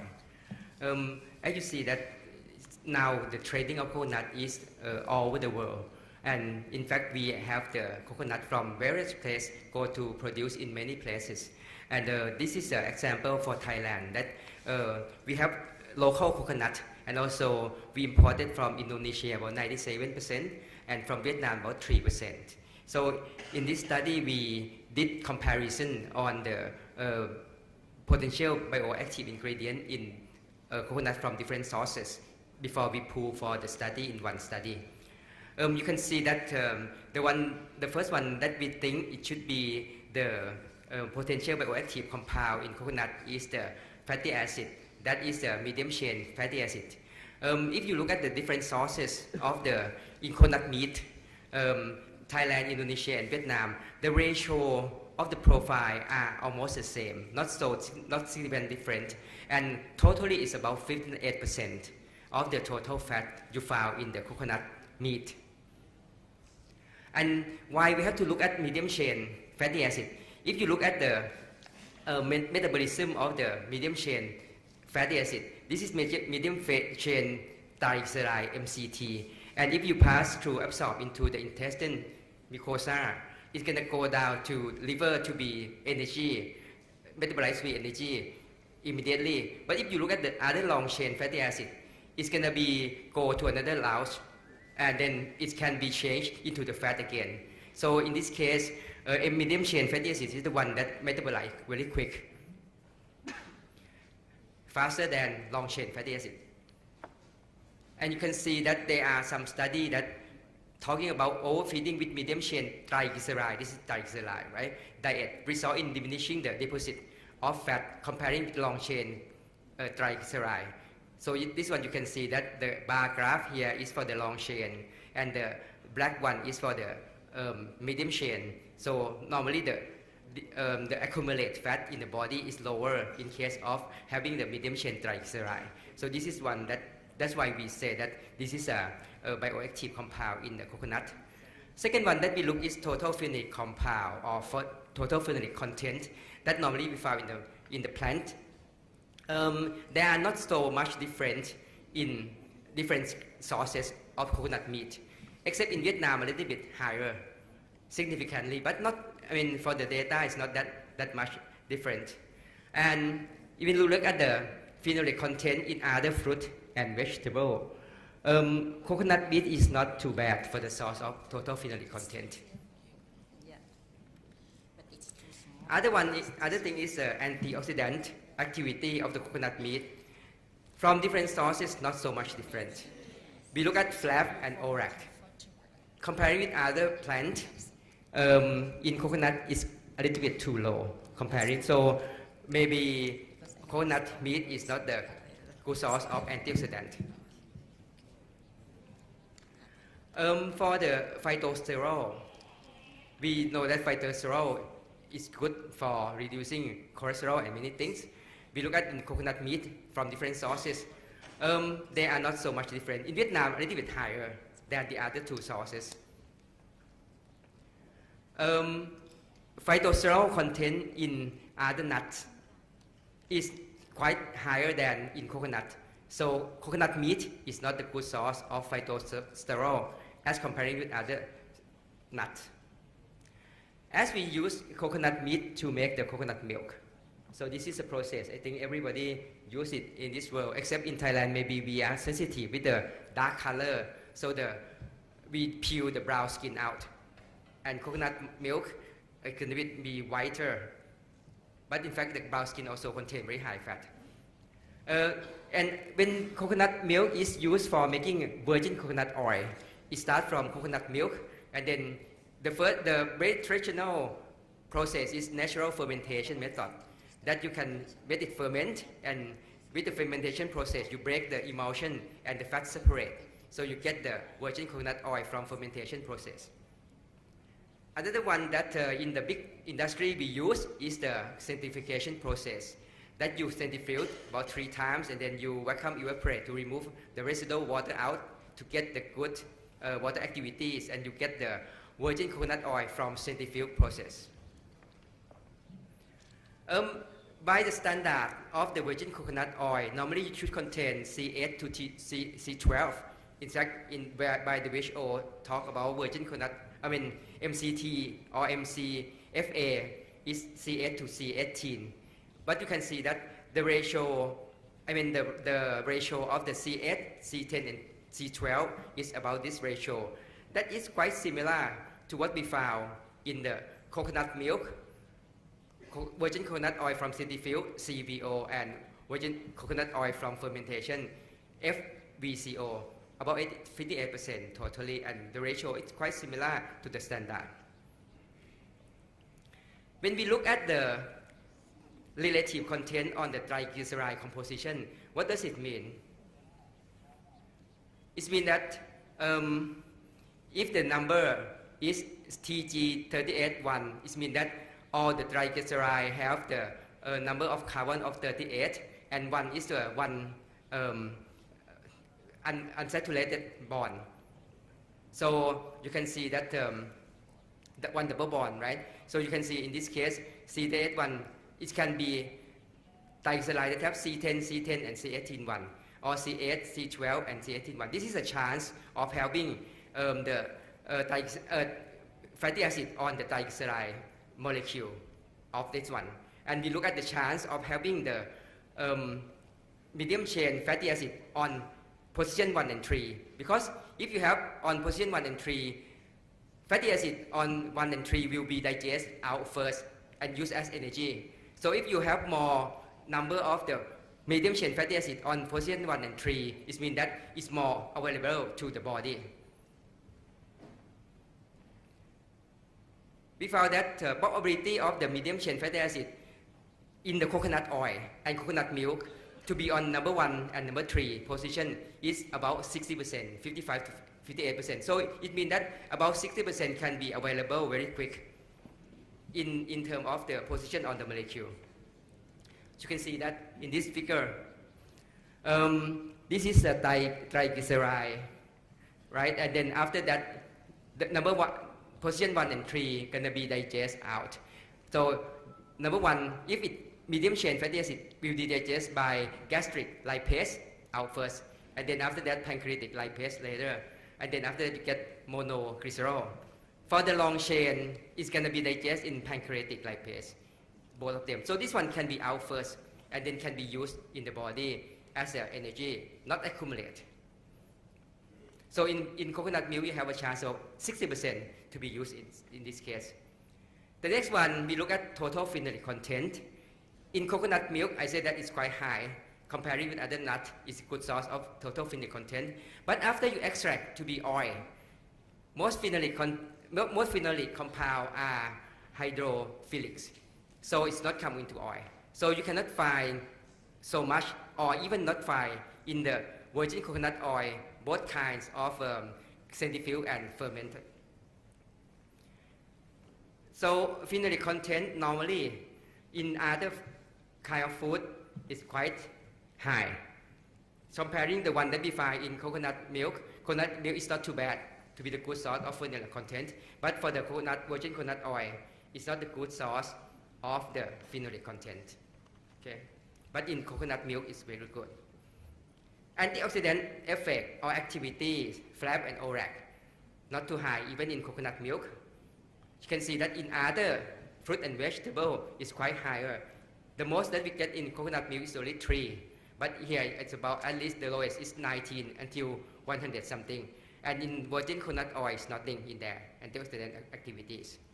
So it's low antioxidant activity in virgin coconut oil. Phytosterol. Phytosterol is hydrophilic. So the hydrophobic. So it like to be in lipid part. So after you make the coconut oil out, from coconut milk you have 36. It becomes concentrate in the oil after you centrifuge or you separate oil out to be about 90 to 95 milligram of the phytosterol per 100 gram of oil. In other food, if you look at per 100 gram, it's not that bad for the coconut oil, but you have to eat about 100 gram in order to get that amount. Can be too much for the coconut oil. So phytosterol content in virgin coconut oil is about 90 to 95 milligram per 100 gram. But you need about 2 grams per day to lower the LDL by about 10%. So in this case, maybe it's a source of phytosterol, but you cannot consume that much to get the benefit of it because you need about 2,000 milligram per day of phytosterol. In fact, the phytosterol itself, if you have in about 2 grams per day, can reduce cholesterol of about 30 to 40% also. Okay? So when you look at the potential bioactive compound from the coconut products, if you look at coconut meat and coconut milk, you can have medium chain fatty acid and also some phenolic compound. But if in case of virgin coconut oil itself, mainly should be from the medium chain fatty acid. Many products that come out with the coconut milk. This is from processically from Hainan. Sometimes they claim as rich in medium chain fatty acid (FA) because we have about comparing with the other kind of food, percentage of medium chain fatty acid in the fat in that product, it should be about 50 to 60%. So it can be rich in medium chain fatty acid. This is a product that you can claim on this one. Medium chain fatty acid and medium chain triglyceride have been known to be used for the food for the baby who have the problem, for the patient for a long time, because the good absorption and the good source of energy that you can use immediately. So this is a very good source. So medium chain fatty acid is the one that you can claim for coconut products. So this is the market. And also you can see many times you put MCT oil in there, right? So it is the kind of product. So in order to increase the value of the coconut itself, the extract in terms of MCT can be more value than coconut oil itself. Can have to be more concentrated in that case. It's going to be more. So this is a more value-added products comparing with this one that we sell as a medium chain fatty acid. But if you sell as medium chain triglyceride, it's going to be more value of it. And it can be used not only in the food itself, it can be used for the medical also. Okay? And this is a product that we talk about wonderful fuel because it can be used immediately. After the absorption, you can use immediately, can metabolize immediately, and you get energy immediately. So this is the products that you can find in the market. So from the study, we got the support from Thailand Research Fund and Theppadungporn Coconut Company Limited and also Lena's Polling Center, Oregon State, USA. Thank you very much.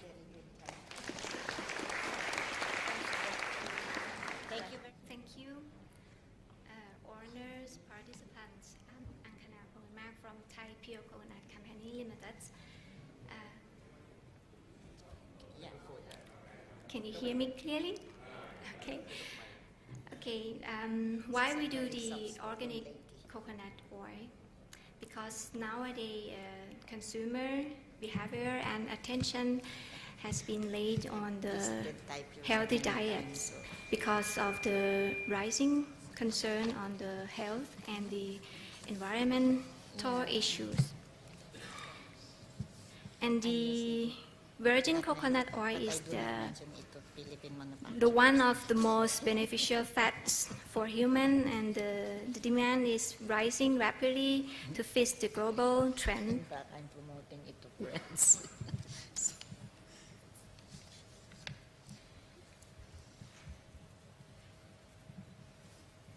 Okay. The basic information about the coconut source in Thailand in general. Coconut can be grown throughout the countries. The total planting area from the records in 2015, we have the total area about 193,000 hectares, splitting into two type variety of coconuts. The first one is coconut milk. We have the area about 176,000 hectares, spread throughout the southern part and the eastern part. The major growing area is in the Prachuap Khiri Khan, about 67,000 hectares, and Chumphon, Surat Thani, Nakhon Si Thammarat, Pattani, and Narathiwat, as well as from the eastern part, Chonburi, about 10,000 hectares.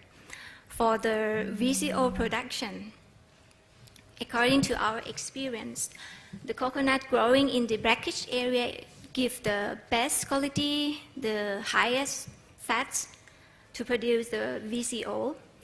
And another major variety is aromatic young coconuts, which major grow in Samut Songkhram with the area of 77.6 thousand hectares.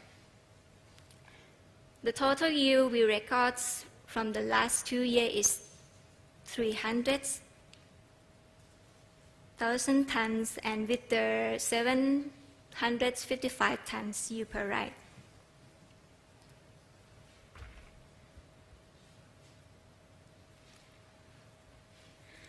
coconut is amazing plants because it falls into the zero waste principle. If we do the coconuts manufacture, we can gain 3 different benefits from this. The first one, we save the world, save the environment, because we can use all entire coconut tree from bottom to the fruits. Through the food item, whether in fresh or processing foods, and the ingredients from the cosmetic item also include the VCO, such as the Victoria's Secret. They used the VCO as the ingredients for the dyes, fragrance, facial mask, shampoo, and various types of the products.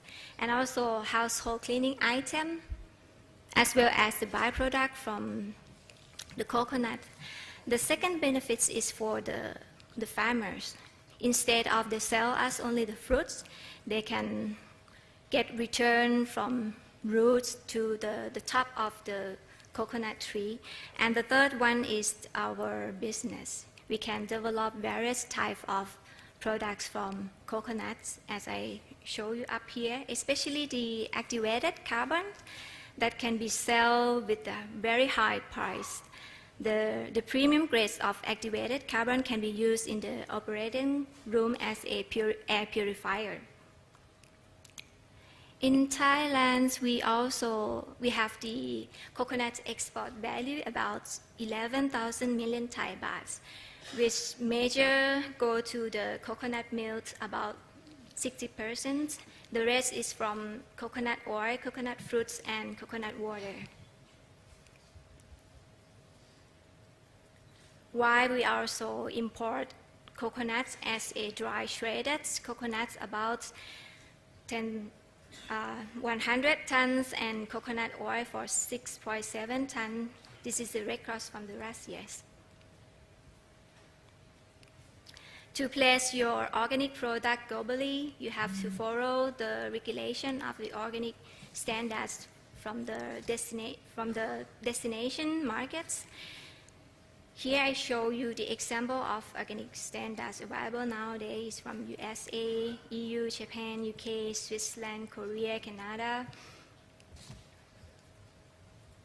For example, EU standard is regulated by the Organic Calcium Regulation number 834/2007, and the amended version of the next year, number 889/2008, and also the USA Organics, which is controlled by the National Organic Program, and the Japanese Agricultural Standards through the notification number 16054 for organic plants.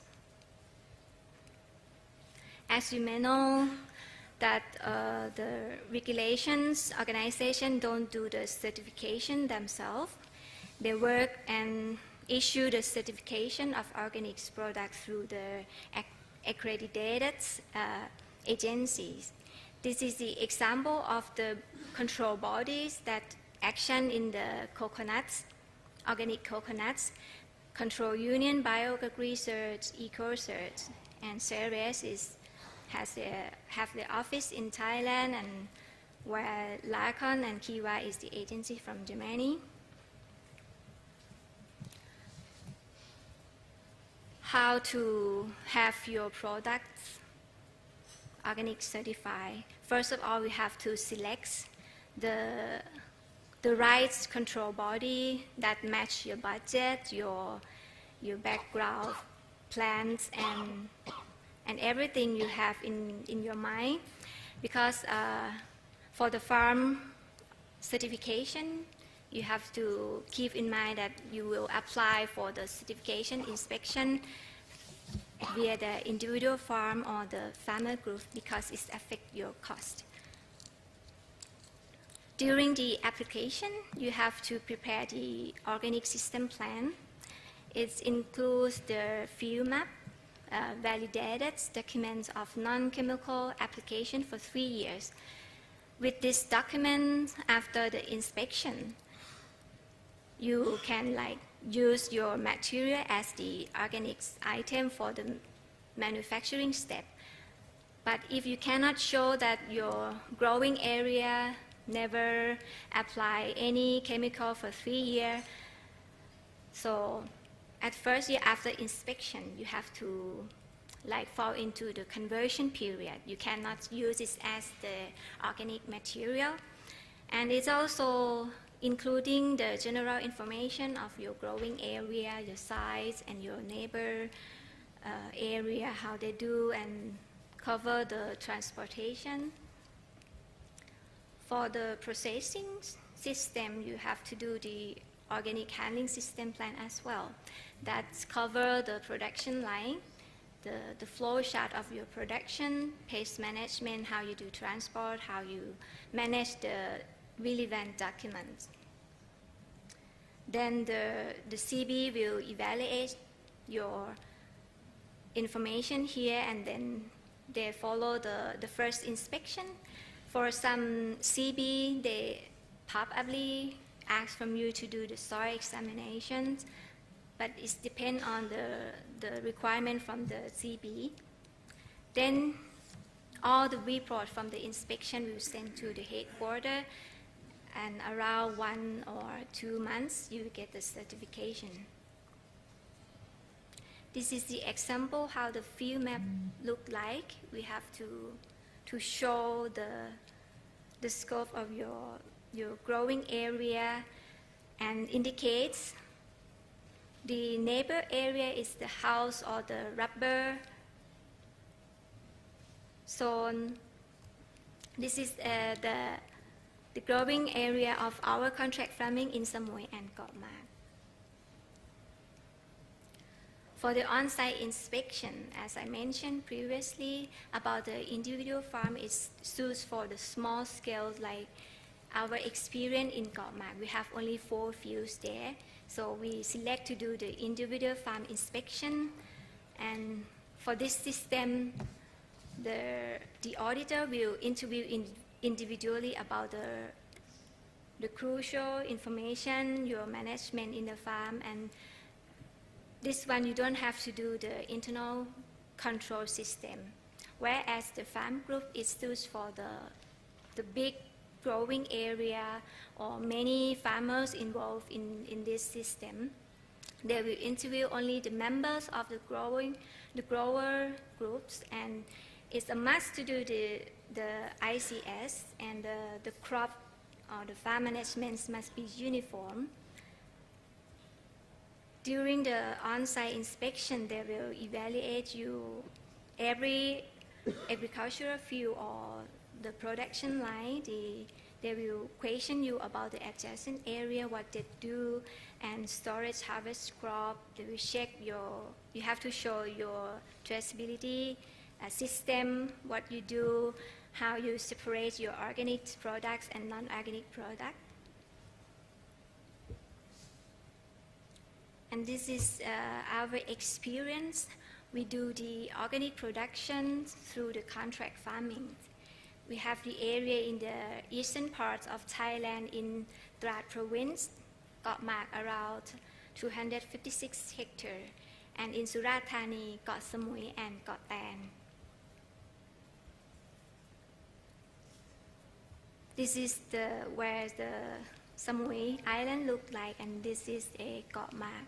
We have the coconut growing area around the coastal here, the eastern coastal.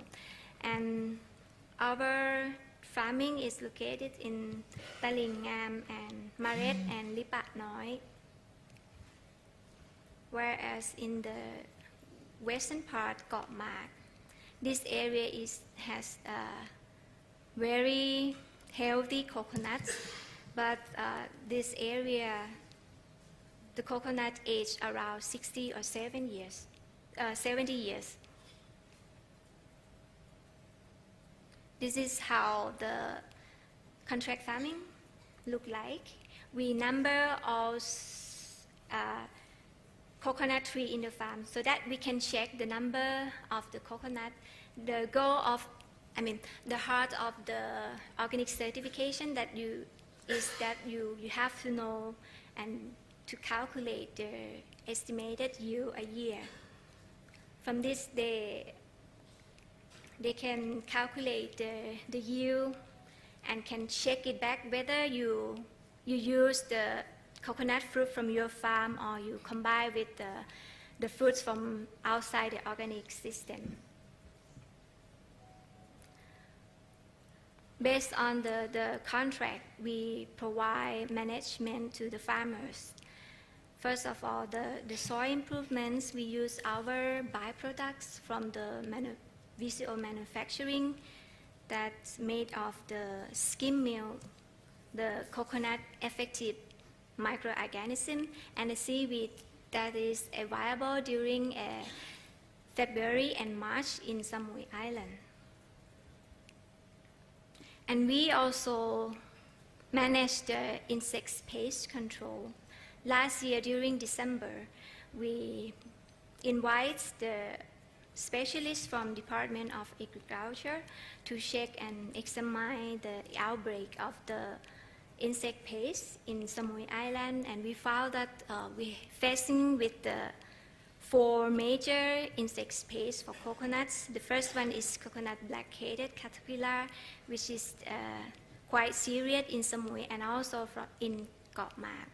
Coconut leaf beetle, Indian rhinoceros beetle, and the red palm weevil. We also provide insect pest control by using the biocontrol, the parasitoid wasp. This one is import from Sri Lanka, is someone from Sri Lanka here. And we also use the pheromone for the red palm weevil. And in the future, in near future, we will do the parasitoid wasp rearing lab in the Samui and Got Mak Island as well. Apart from the pest control and the fertilization, we manage to harvest all the farm with human. For the organics requirements, you are not allowed to use the monkey because you will be considered as the animal cruelty. And the transportation from the farm to the factory in Samut Sakhon, we also do this. Apart from the contract farming, our willingness, according to our president of Thai Pure Coconut, we aim to help the farmers. As you may see from the zero waste principle, we can give return to the farmer, and we can also save the world and preserve the environment through our zero waste action throughout the whole production line. If you're interested, please come and see our booth, Thai Pure Coconut, at D22. Thank you so much. Question. Please together welcome Dr. Fabian Derrit to the stage. To the second session this morning. The topics for this session are mainly on the chemical aspects of coconut oil. Our first speaker is Dr. Anas Ahmad from Indonesia, and his topic is simple tropical ketogenic diet for modern human life. Dr. Ahmad. Good morning. Today I will present my simple research and my experience about the simple tropical ketogenic diet for modern human life. Okay, like we saw the previous presentation yesterday, it's talk about the most nutritionists and professional said almost the similar thing since 1050.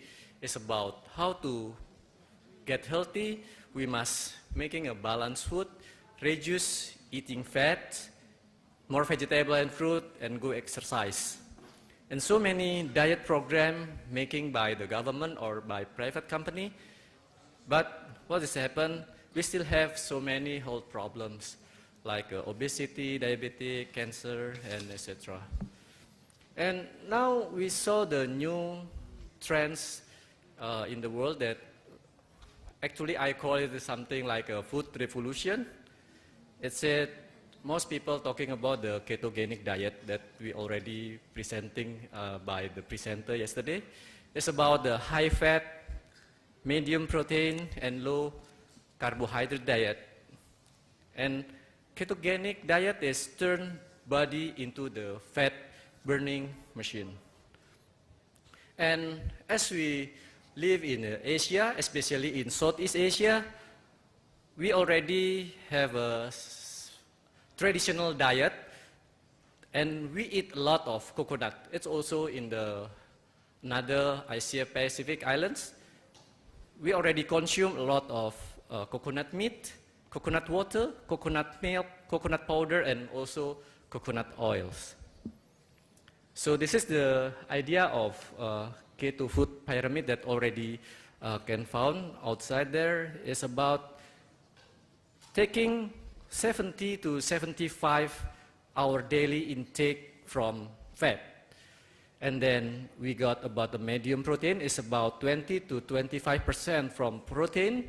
And we just need to eat about 5% of carbohydrate. This idea is we cannot eat like a high carb food, like a bread, pasta, sugar, milk, corn, beans, rice, and another product in processed food from the powder. As we know that I will not talking detail about the body metabolism that already discussed before. So actually human have a three body metabolism that coming from protein, carbohydrate, and fat. So people in this year or in the modern now is we becoming already a carbohydrate eater. We eat a lot of food with a high intake of carbohydrate, but we always try to looking for a less fat food. So the idea is changing how we can get more energy and resources from the fat. And another important things that we must be understand is about the glucose, insulin, and fat. This is the metabolism, how we getting fatter every day. Because when we taking carbs, the blood sugar of our body will goes up. Some will be transport into the and change to glucose and transport into the cells. And another will goes to pancreas. Its response becoming insulin will be released from our body, and then the insulin come out and our blood sugar is go down. This is the metabolism when our body becoming a fat storage mode. So the glucose can be changed into the energy, glycogen, and also fat. So sometimes we thinking when we eating carbs, it will be not changing into fat. But actually, carbohydrate and all of the food that we have eat, it will be transformed into the fat itself.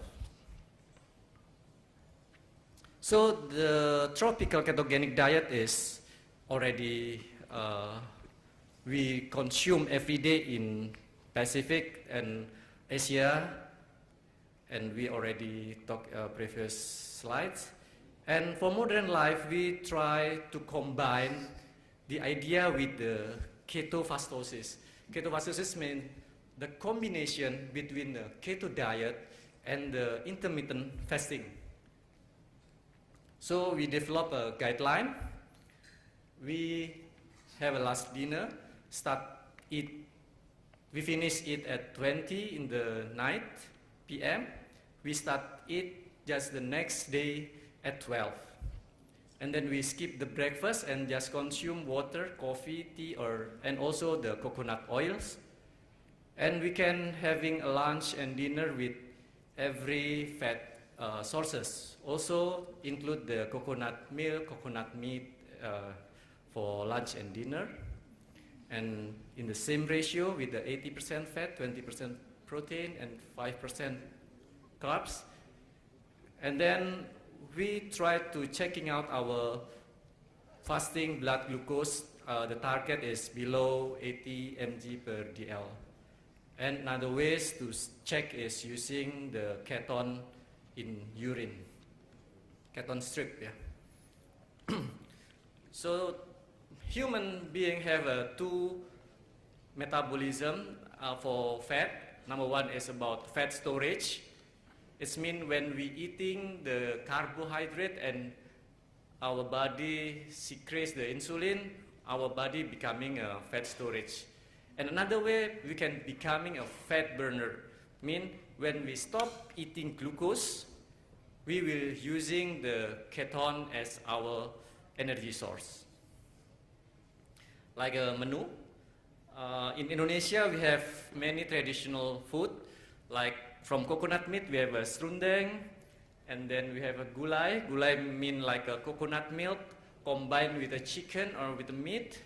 And we have also rendang, is it with a lot of coconut oil food with the meat. And many more, maybe in Indonesia we have more than 100 recipes food using the coconuts. Then we must be modified. Modified, we give more fat, rich food from the egg, from the meat, from the fish. And we eat without any carbs and no sugar added to the food. And then we creating a group in Facebook. Now we have more 7,000 members in our Facebook. This is not updated yet. And we have a guideline. We share in Facebook group also. And we also develop the guideline in video, so easier people to get the idea of ketogenic.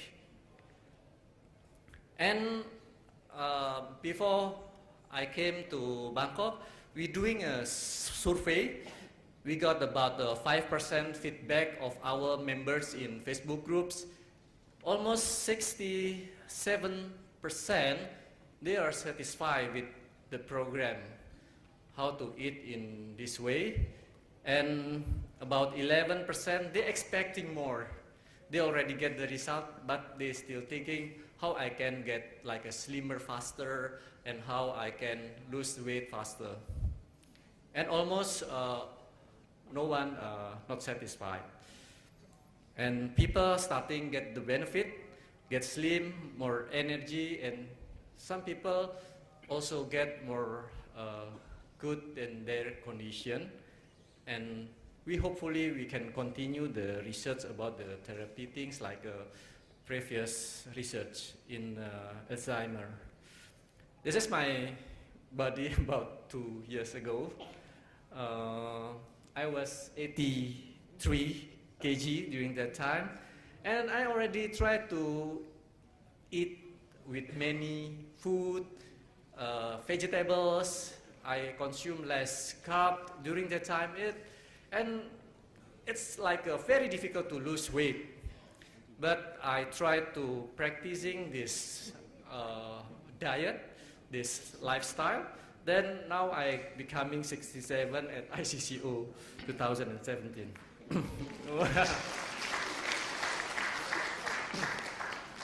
This is an example of the experience of my father, Dr. Zainal Ghani in Indonesia. He diabetic more than 30 years and now still healthy. And then last 2 years, he starting using insulin, but now it's almost stopped using insulin now.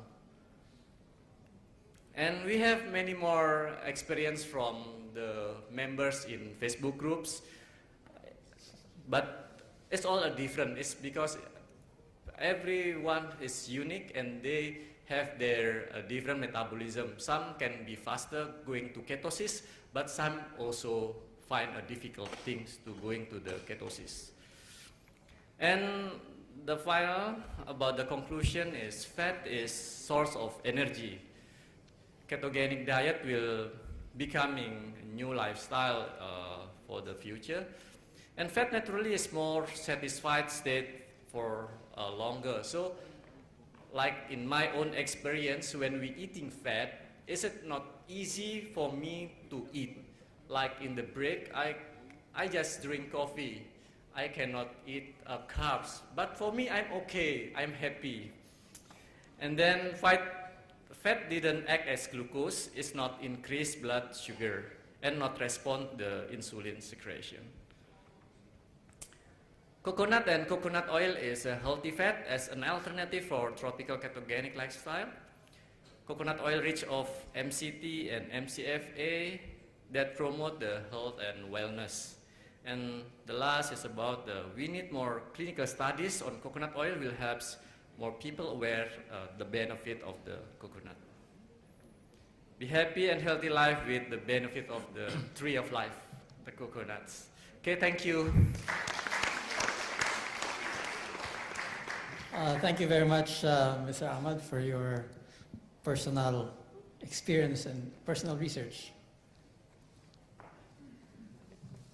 I would now like to invite our second speaker for this session, Ms. Steffi Karo. She's from the Indonesian Palm Crops Research Institute in Manado, Indonesia. And she will talk on the topic, enzymatic production of hyaluronic human milk fat analog from coconut oil and palm stearin. Thank you very much for the steering committee for accepting my paper to be presented this time. Distinguished ladies and gentlemen, I want to present about enzymatic production of hyaluronic human milk fat analog from coconut oil and palm stearin. In this session, I would like to tell you about the utilization of coconut oil to synthesize a new structured lipid. It was called a human milk fat analog. Human milk fat analog is a new lipid which was made by using some lipids. It having unique properties due to it containing fatty acid profile similarly to that in human milk fat or mother milk.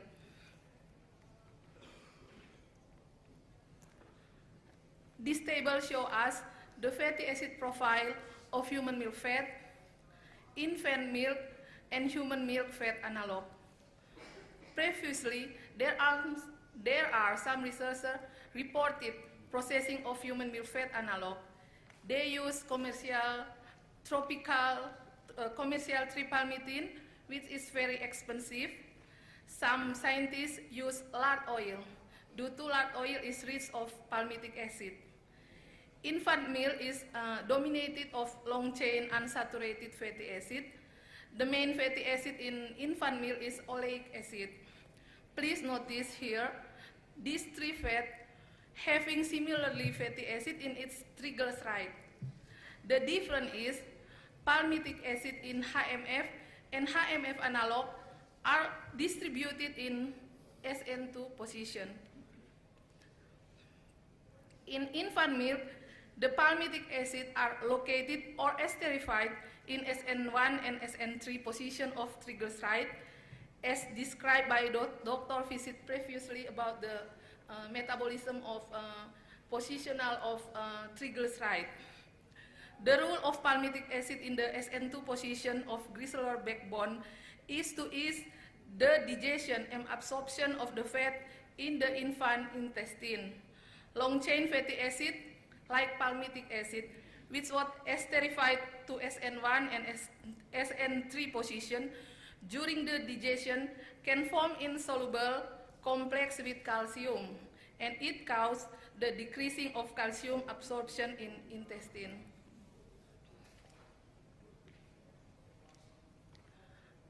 Coconut oil is rich of MCFA, as we know. Since yesterday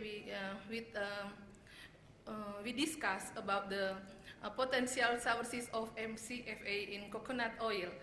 The major fatty acid is lauric acid, and meanwhile palm stearin I use to synthesize human milk fat analog because palm stearin is rich of long chain fatty acid, but it contains palmitic acid and distributed in SN2 position of triglyceride.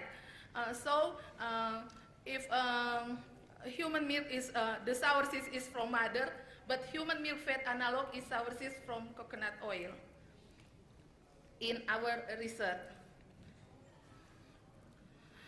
this is the composition of fatty acid of coconut oil and palm stearin. For synthesis of human milk fat analog, there are two steps. The step one is preparation of 2 monoglyceride. The monoglyceride is preparation from palm stearin. We use lipase from pancreatic and lipase from rhizomucormidae to produce monoglyceride. Because lipase have specific or capability, the unique capability to cleave the position of SN1 and SN3 position of triglyceride. And after that, the second step is enzymatic interesterification. The enzymatic esterification, we use the lipase from rhizomucormidae.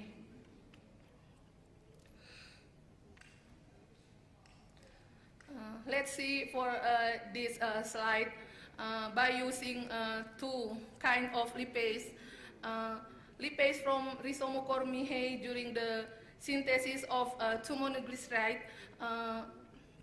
can obtain the low monoglyceride compared to pancreatic lipase. Preparation of 2 monoglyceride, the monoglyceride by pancreatic lipase, we can found in the ratio of substrate and buffer phosphate 10:4 is the best ratio to produce 2 monoglyceride for synthesis human milk fat analog.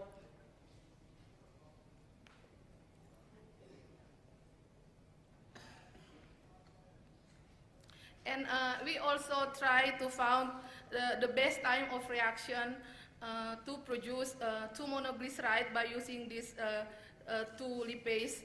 And actually, by using pancreatic lipase in hydrolysis time 42 hours is suitable and can produce more monoglyceride.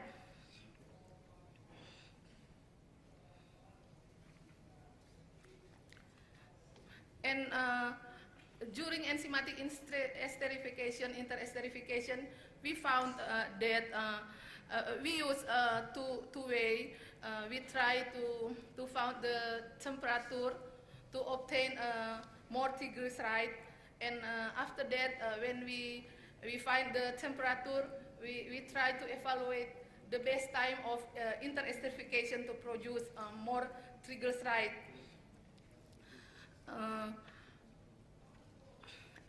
As shown in this picture, the temperature to produce HMF analog is 50 degrees Celsius, because the 50 degrees Celsius is the optimum temperature of lipase from rhizomucormidae to do its activity. And that we evaluate the effect of the time of reaction. As shown in this table, the time of reaction in 12 hours is the best time to produce triglyceride. After 12 hours, the produce of triglyceride is tend to decrease, because the triglyceride is converts to monoglyceride, diglyceride, and free fatty acid. We can see the monoglyceride is tend to increase, and also the free fatty acid increase after 12 time of reaction. This table show you the fatty acid composition of obtain human milk fat analog which we produce using palm stearin and coconut oil. It is rich of palmitic acid. Palmitic acid is about 24.33, and the lauric acid is about 39.37%. And we also try to know the distributed of fatty acid in SN2 position, because is it very potential. We use the thin layer chromatography to know the SN2 position. The triglyceride we obtain during enzymatic and interesterification. We hydrolyze using pancreatic lipase. After that, we develop it in thin layer chromatography in aluminum plate, and we develop using a mixture of three solvent, petroleum ether, diethyl ether, and acetic acid in ratio 80, 20, and 1. And the data is here.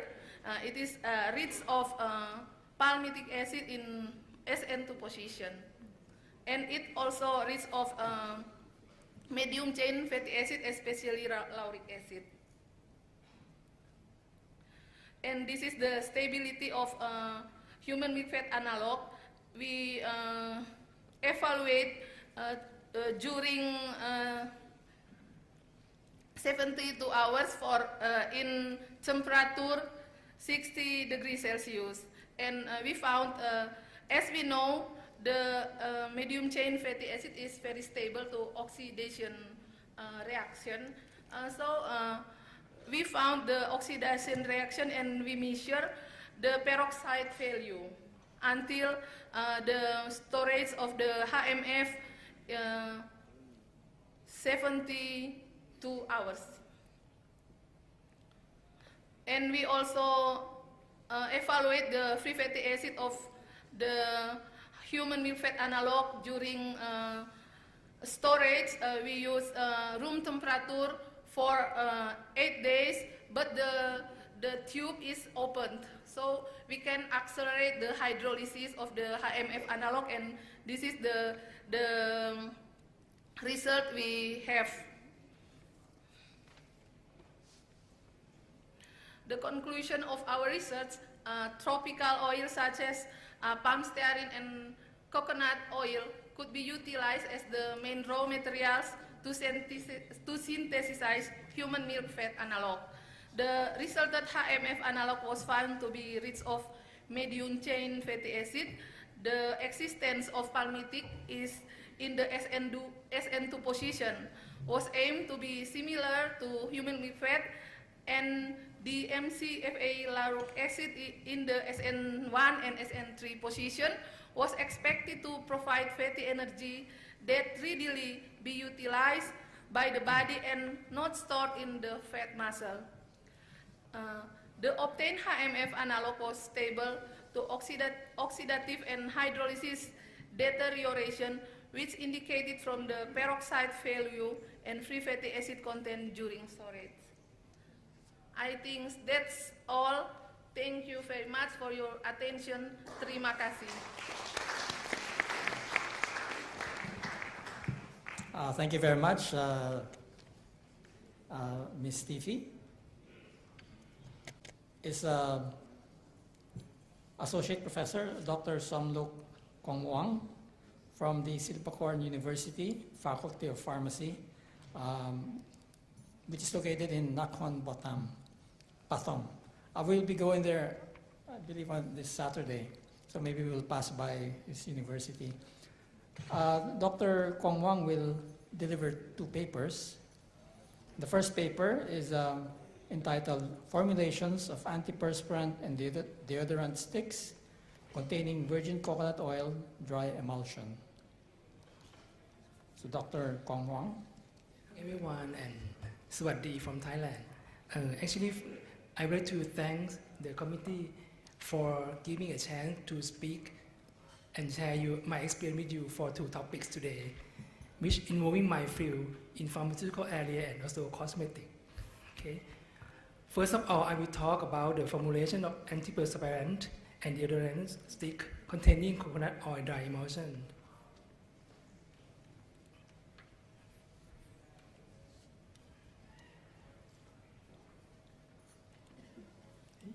Okay, and the topic of my talk is about introduction and also aim of my study and material method, following by result and conclusion, and then discussion and conclusion. Okay.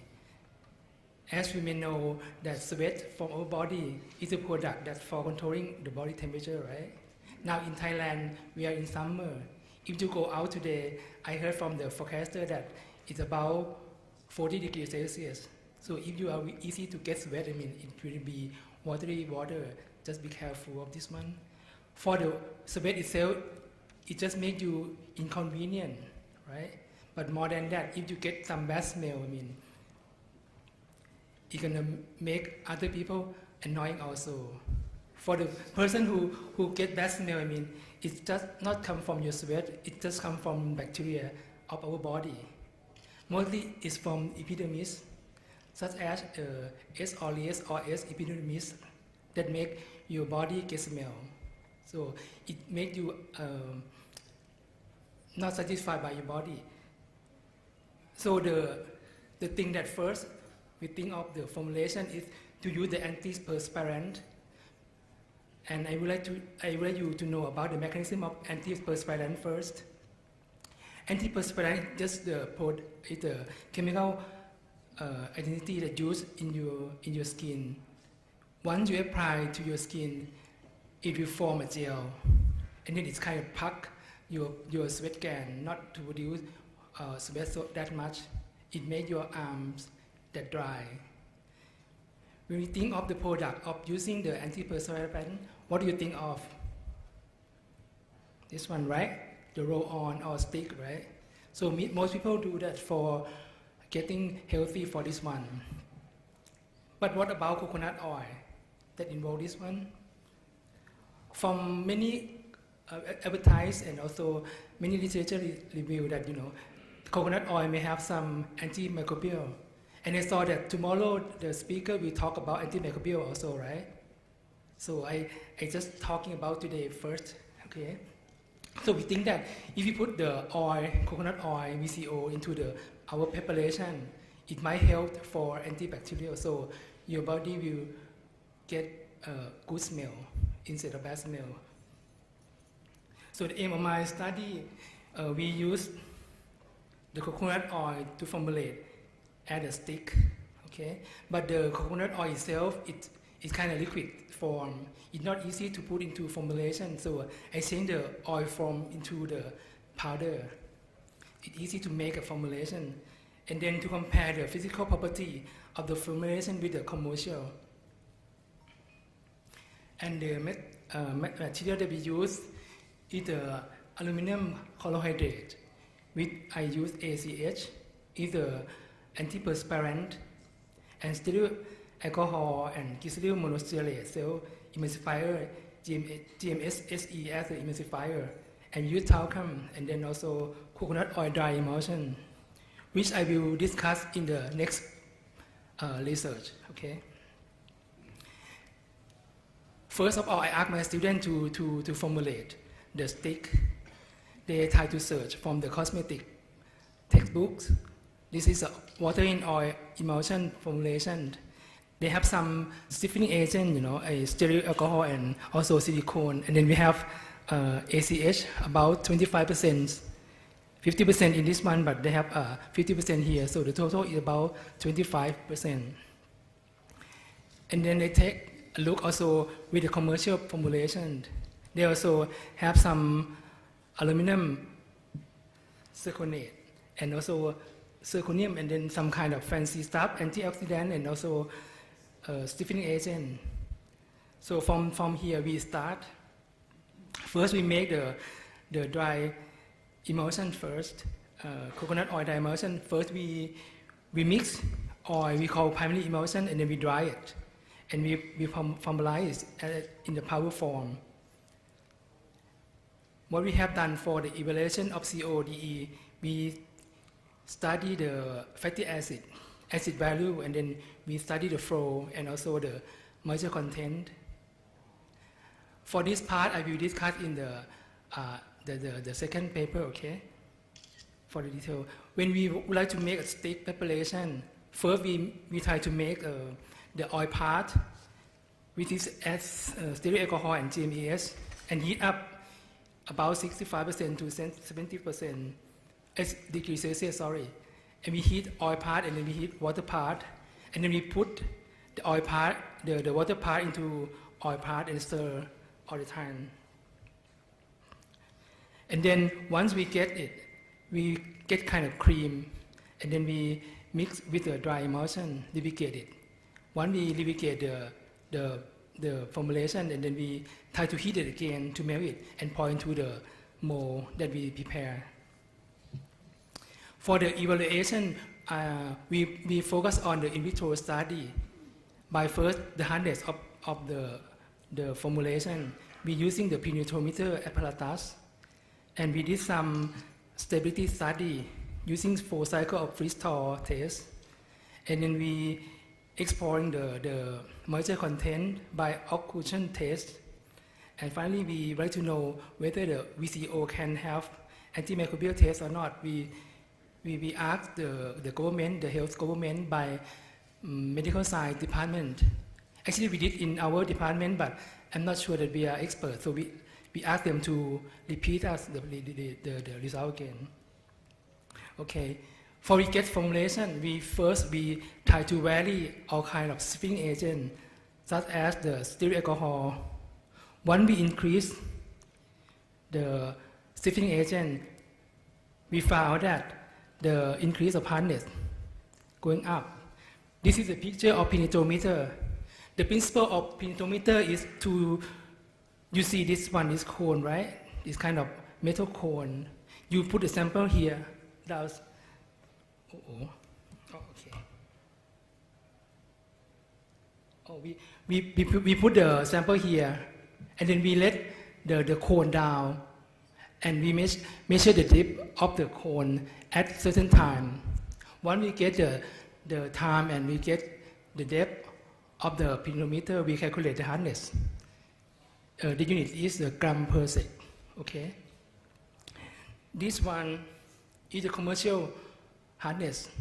We just buy one brand. Okay, and then it's about 1600. Okay, and what we have here is, is still lesser than the commercial, but this one is higher than the commercial product. And again, we with some change on the emulsifying agent GMS SE, we increase it. And what we found it's just going up, when we adding GMS more, and the hardness is going up. But we try to have this much comparing to the commercial compound. And we also change the coconut oil dye emulsion, adding the amount more higher. The CODE we add more, but the hardness is lesser than the commercial one. That means that coconut oil dye emulsion doesn't make any hardness enough, so we have to change formulation a lot. And also we also study the effect of talcum.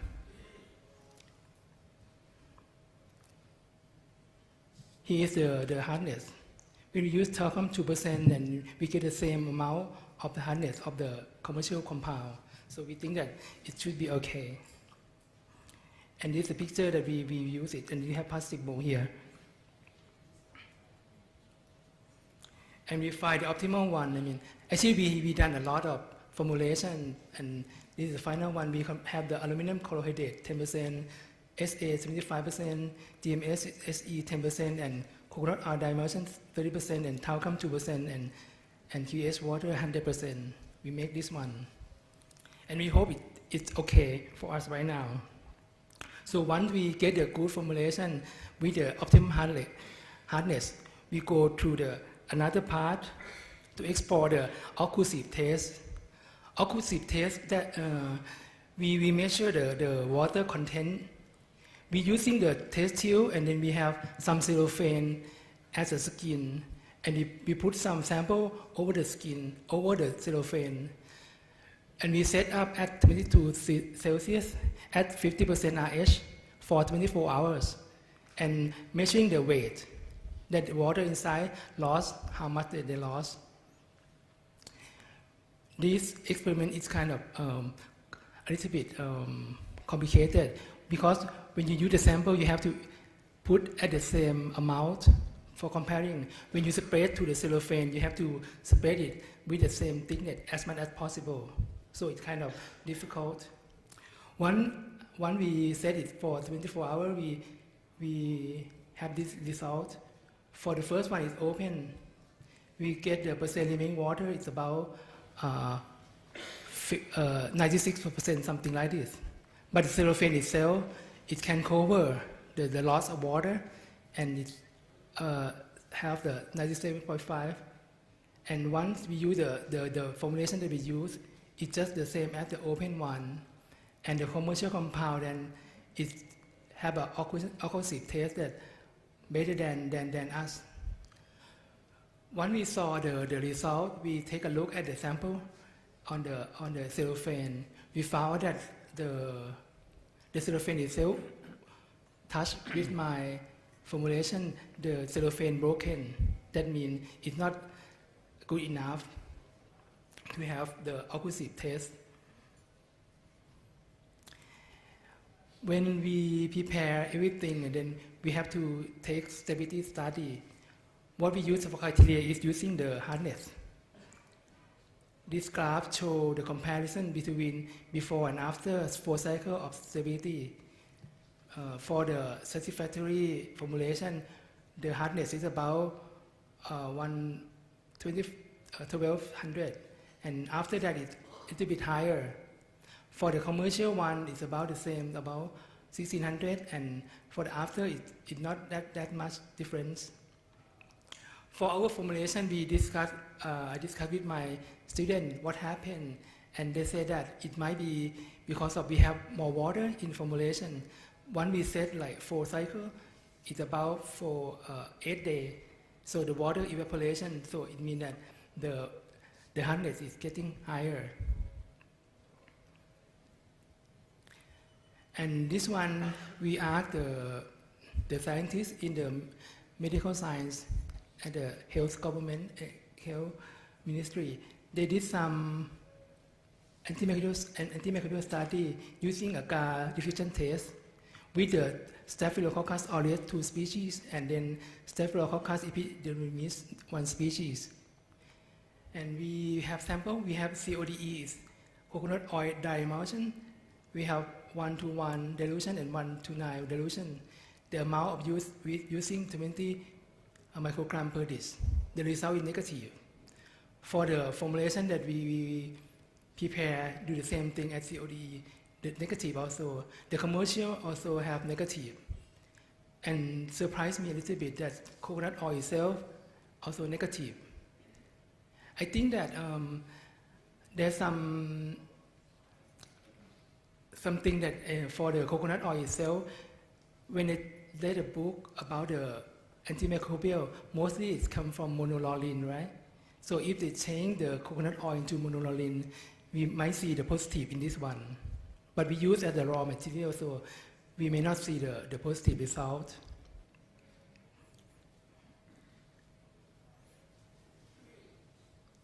And we have a conclusion that the formulation of the deodorant and antiperspirant stick, we can use the CODE. We can make it. But the body odor, by odor caused by microbial could not be projected from in this formulation.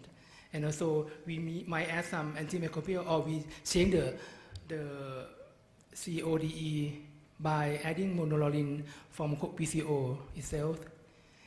Actually, I just asked my student also to use the oil itself in this formulation to make it as a stick.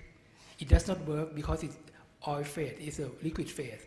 And we use the same amount as we did in the stick. That means that for using the oil VCO itself, you have to make it in a dry state. That makes it stick easier. And I would like to thank Ms. Pathamawadi for her help, and also Topicana for giving us the VCO.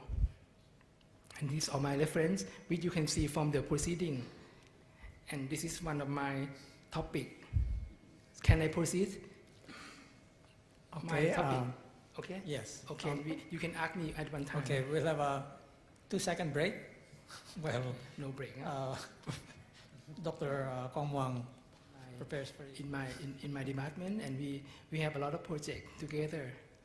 And this one is the cooperation between my faculty and the Faculty of Science at Silpakorn University.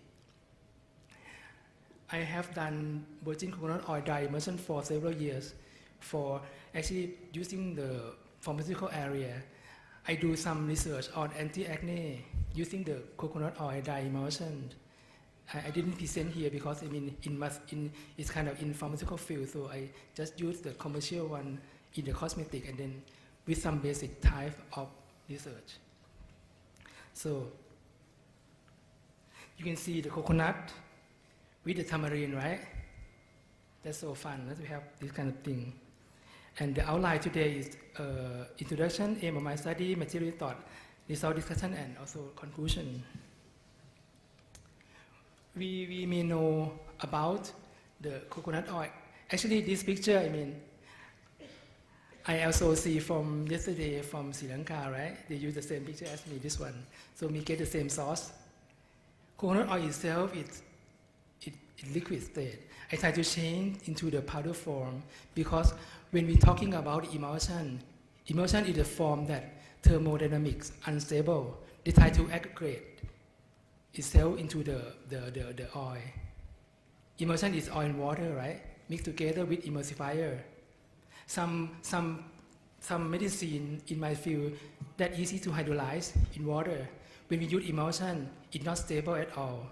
So the idea of dry emulsion is we just remove water and we have some medicine inside, so it kind of make it longer stability, shelf life higher than this one. So how to make it?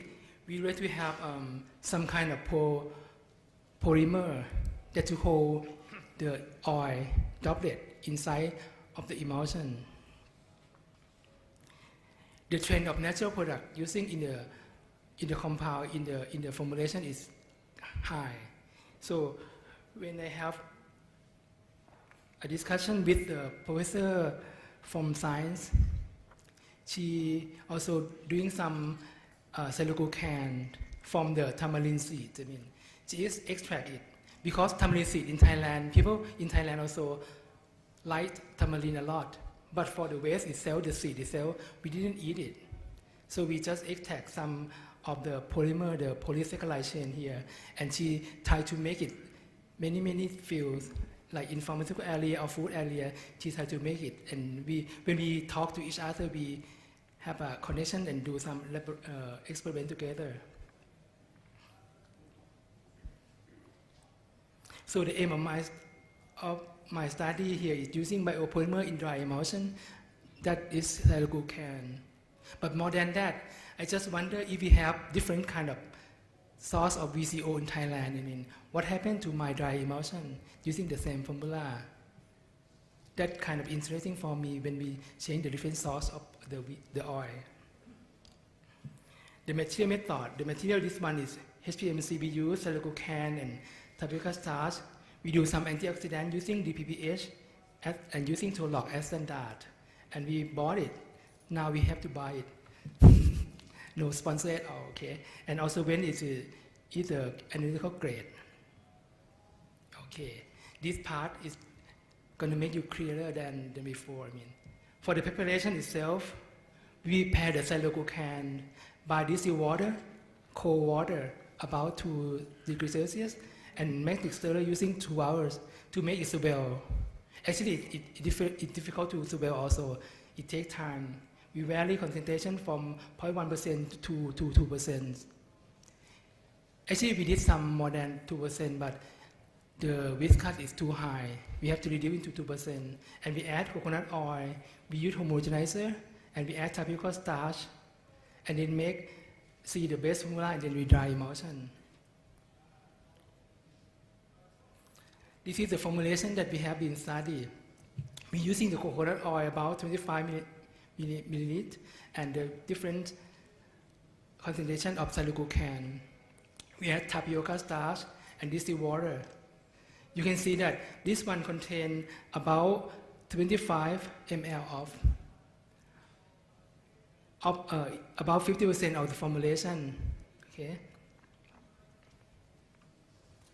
What we have done for the CODE itself, first we get the primary emulsion. We evaluate the physical property, percent creaming, viscosity, particle size, and shape. Once we dry it by hot air oven, we evaluate the percent yield, flowability, moisture content, and after that we reconstitute. We add some water and it's gonna come back to emulsion again. We did the same thing as the primary emulsion to compare what happened, if it can be emulsion or not.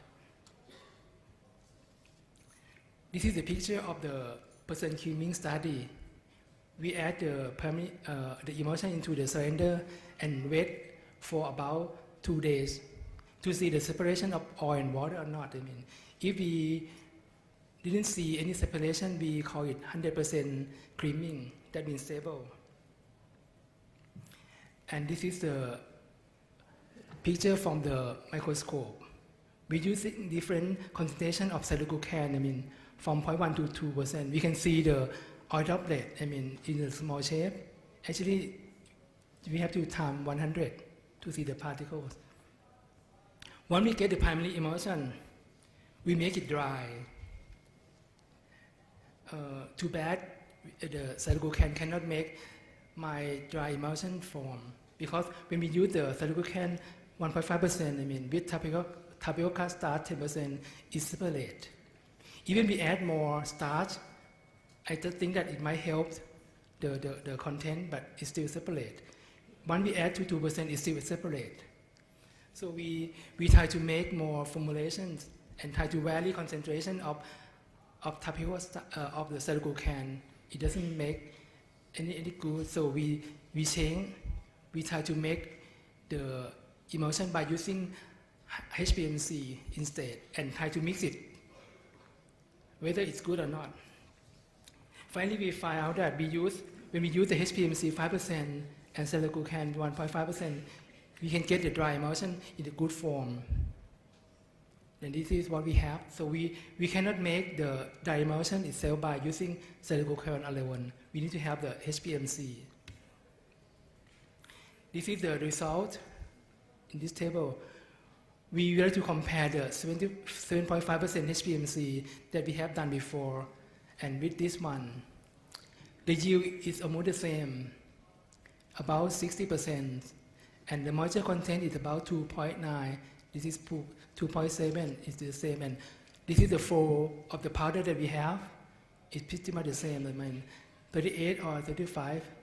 The flow here that is not satisfying me, because when we would like to make a tablet or capsule, it doesn't flow that much. We need to modify it again. But in this study, I didn't modify it. I just show you the difference between the polymer. And I would like to know what happened to the inside of the dry emulsion that I have. I do some scanning electron microscope. This one is a product of 7.5% HPMC, and this one is 5% HPMC with 1.5 silicon. We can see that the texture itself in the SEM doesn't make any difference. So that means that in this formulation, it could be possible to use it.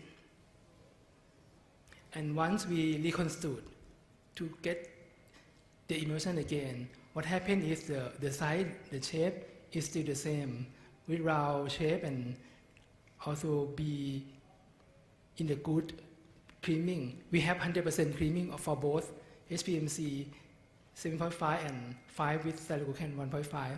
That means that this formulation can be dry emulsion. So once we get the formulation, it's good. We want to know what happened if we change the VCO source in Thailand. Actually, I buy the name because I don't want to be any commercial involved. We did some GC also. What happened in GC, we find out that the fatty acid content is pretty much the same, but some of them, 2 of them, have some more peak. Because in Thailand we have the flavor coconut, right, and the normal one. The coconut that kind of smell good one, and the normal one. The flavor coconut, they have some more peak in the GC, but I didn't show in these papers, okay? For the comparison of particle size of the primary emulsion PE, we got the same, pretty much the same size for all 4 sources of VCO, about 1.4 micron. When we get the reconstituted emulsion, the size is bigger, absolutely, because when we get the primary emulsion, we use the homogenizer. For the reconstituted emulsion, we just use the hand stirring. The energy to get the emulsion may be lesser than the homogenizer. The particle size will be increased. For the viscosity itself, we measure the primary emulsion and also reconstituted emulsion. We can see that in the PE, the source A gives the highest viscosity, and source G has the lowest concentration, has the lowest viscosity. Again, when we get the reconstituted emulsion, the dog has the lowest viscosity. This is I got some suspect about the dog sources, but I didn't go for the detail yet. And the percent yield of the product from 4 different sources is pretty much the same, and the alcohol report is pretty much the same, and the moisture content not different so much. This is the physical property, and then I take a look of the chemical evaluation. We do some acid value using the method from AOAC, and then we have some antioxidant using Turlock. Okay, for acid value itself, we can see that not much different in 4 sources, and antioxidant with Turlock, it doesn't change much from 0.5, 0.41 to 0.5, doesn't change that much. When we formulate into the primary emulsion with the from A to D, we see that the acid value getting a half, and also antioxidant may be less than half of its source, original source. Because when we have a primary emulsion, we use only 50% content of the oil. So that means it's going to be about half. And this one may be less than half because of the process of preparing the emulsion. That might affect the heat, something like that. Once we got the reconstituted emulsion, the acid value decrease again, and also the antioxidant decrease again. Okay, the conclusion, we say that diethylglucan, if we want to use it, we can use it, but we need to have the HPMC. And also, for the different source of VCO, didn't make any difference in physical and chemical. So we think that the VCO from different company, it can do my experiment. And thank you for your attention. This is a picture of my member in my department. Okay, thank you, Dr. Kwang Wang. PhD student from Ho Chi Minh City University of Technology, Ms. Nguyen Thi Ivan, and she will, title of her talk is Hydrolysis of Virgin Coconut Oil using free and immobilized lipase